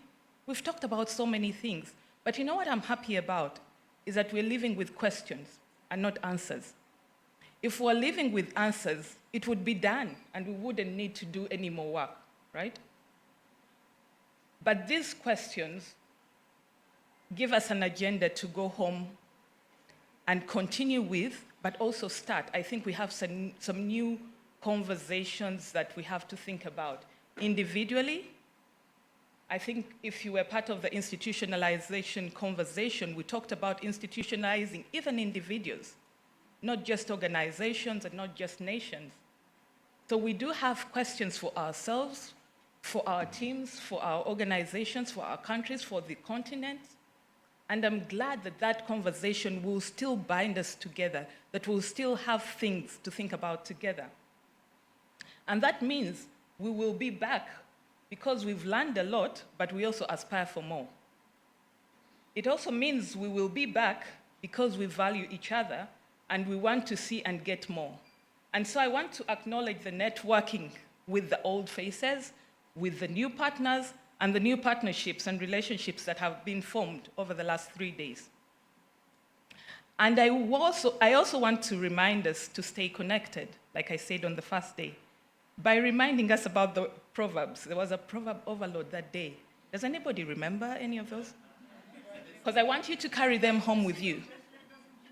There was a proverb from the eastern part of Africa. Which one was that one? There was one from Tanzania about sticks, smoking, burning. Yeah? That a single stick, it may smoke, but it will not burn. Okay? There was another from West Africa, from Ghana. You guys, okay? About the bracelet? Yeah? A single bracelet does not jingle. And then from the southern part of Africa, something about banks and wealth and relationships. Yeah? That a person's wealth is not in the bank, but in their relationships. I'd like you to carry these with you and stay connected. Let's stay connected within the network. Let's not only meet every 2 years and, oh yeah, I remember you. I remember the face. What were you doing? What was your name? Okay, let's not do that. Let's stay connected. Let's work together. Let's build on the conversations we began. But last, I would like to thank you all for honoring us with your presence here in Uganda at this meeting. We hope you do take a piece of us with you and not forget to come back to the Pearl of Africa. Thank you so much.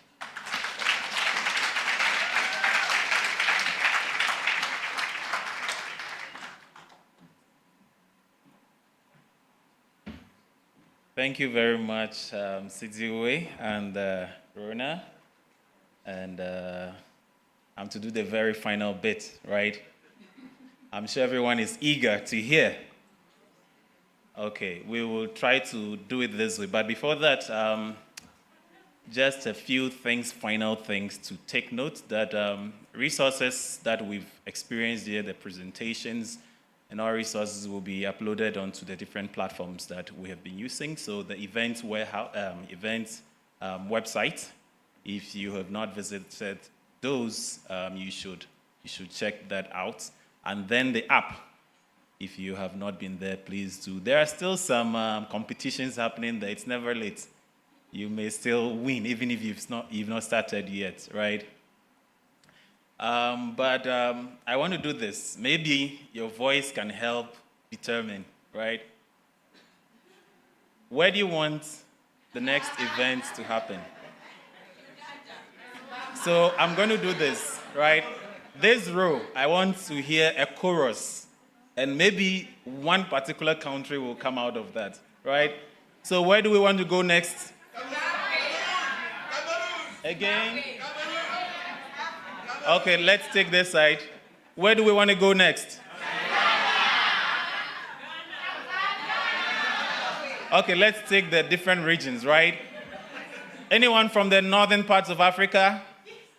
Where do we want to go there? From the north? Oh, the north is not represented. The center? Center, where do we want to go? Okay, we have Cameroon from the center. The east? Apart from Uganda. Obviously, we are now coming to Uganda again. So bye-bye to Uganda. Where in the east? Yes. Again? Okay, I'm not getting it clearly. The west? I hear? Again? Still not clear. The south? The south, apart from South Africa, because we're not going back to South Africa now. Where? Again? Seems one keeps coming out loudly. For the last time, where? Let's clap for ourselves. Let's clap for ourselves. I'm sure everybody is eager to have the event, the next event, Evidence 2025, come to their country, right? All right, let's see what we have next.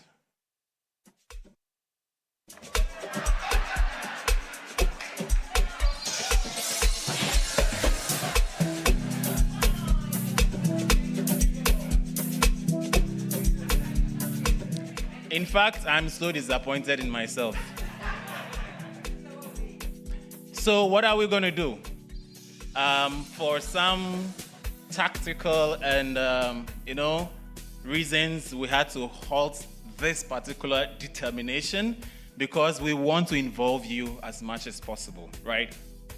So we will look out for our different platforms. We will be inviting calls to bid. We want to encourage ecosystems. Here, let's clap for ACRES. Let's clap for ACRES. This year, we had ACRES hosting us in Uganda. But the next location, we don't want to have an organization hosting us. We want to have an ecosystem hosting us. So from here, with the high energies we have here, let's go back and start putting our ecosystems, in-country ecosystems together and respond to that call. And possibly, your country will be selected. Thank you very much. On this note, I want to call the events closing and then invite Siziwe to officially close the event. Thank you, and see you all in what? 2025. Thank you very much, Ketchups. But there's just one more slide, because there's always something that needs to happen next year. How do I see you again? How do we connect again? Can I see what's happening next year? Yes? Here we go. Africa Evidence Week 2024. Be ready with all your submissions. Let that week be colorful. The last one, we had 104 activities happening in that week. You can beat that, I know. And that is going to be amazing. So we look forward to hosting you online. This is a fully virtual event, but we want to make sure that we get together again as a preparation for 2025, where we are going. All right, I think finally, I would like to declare Evidence 2023 closed.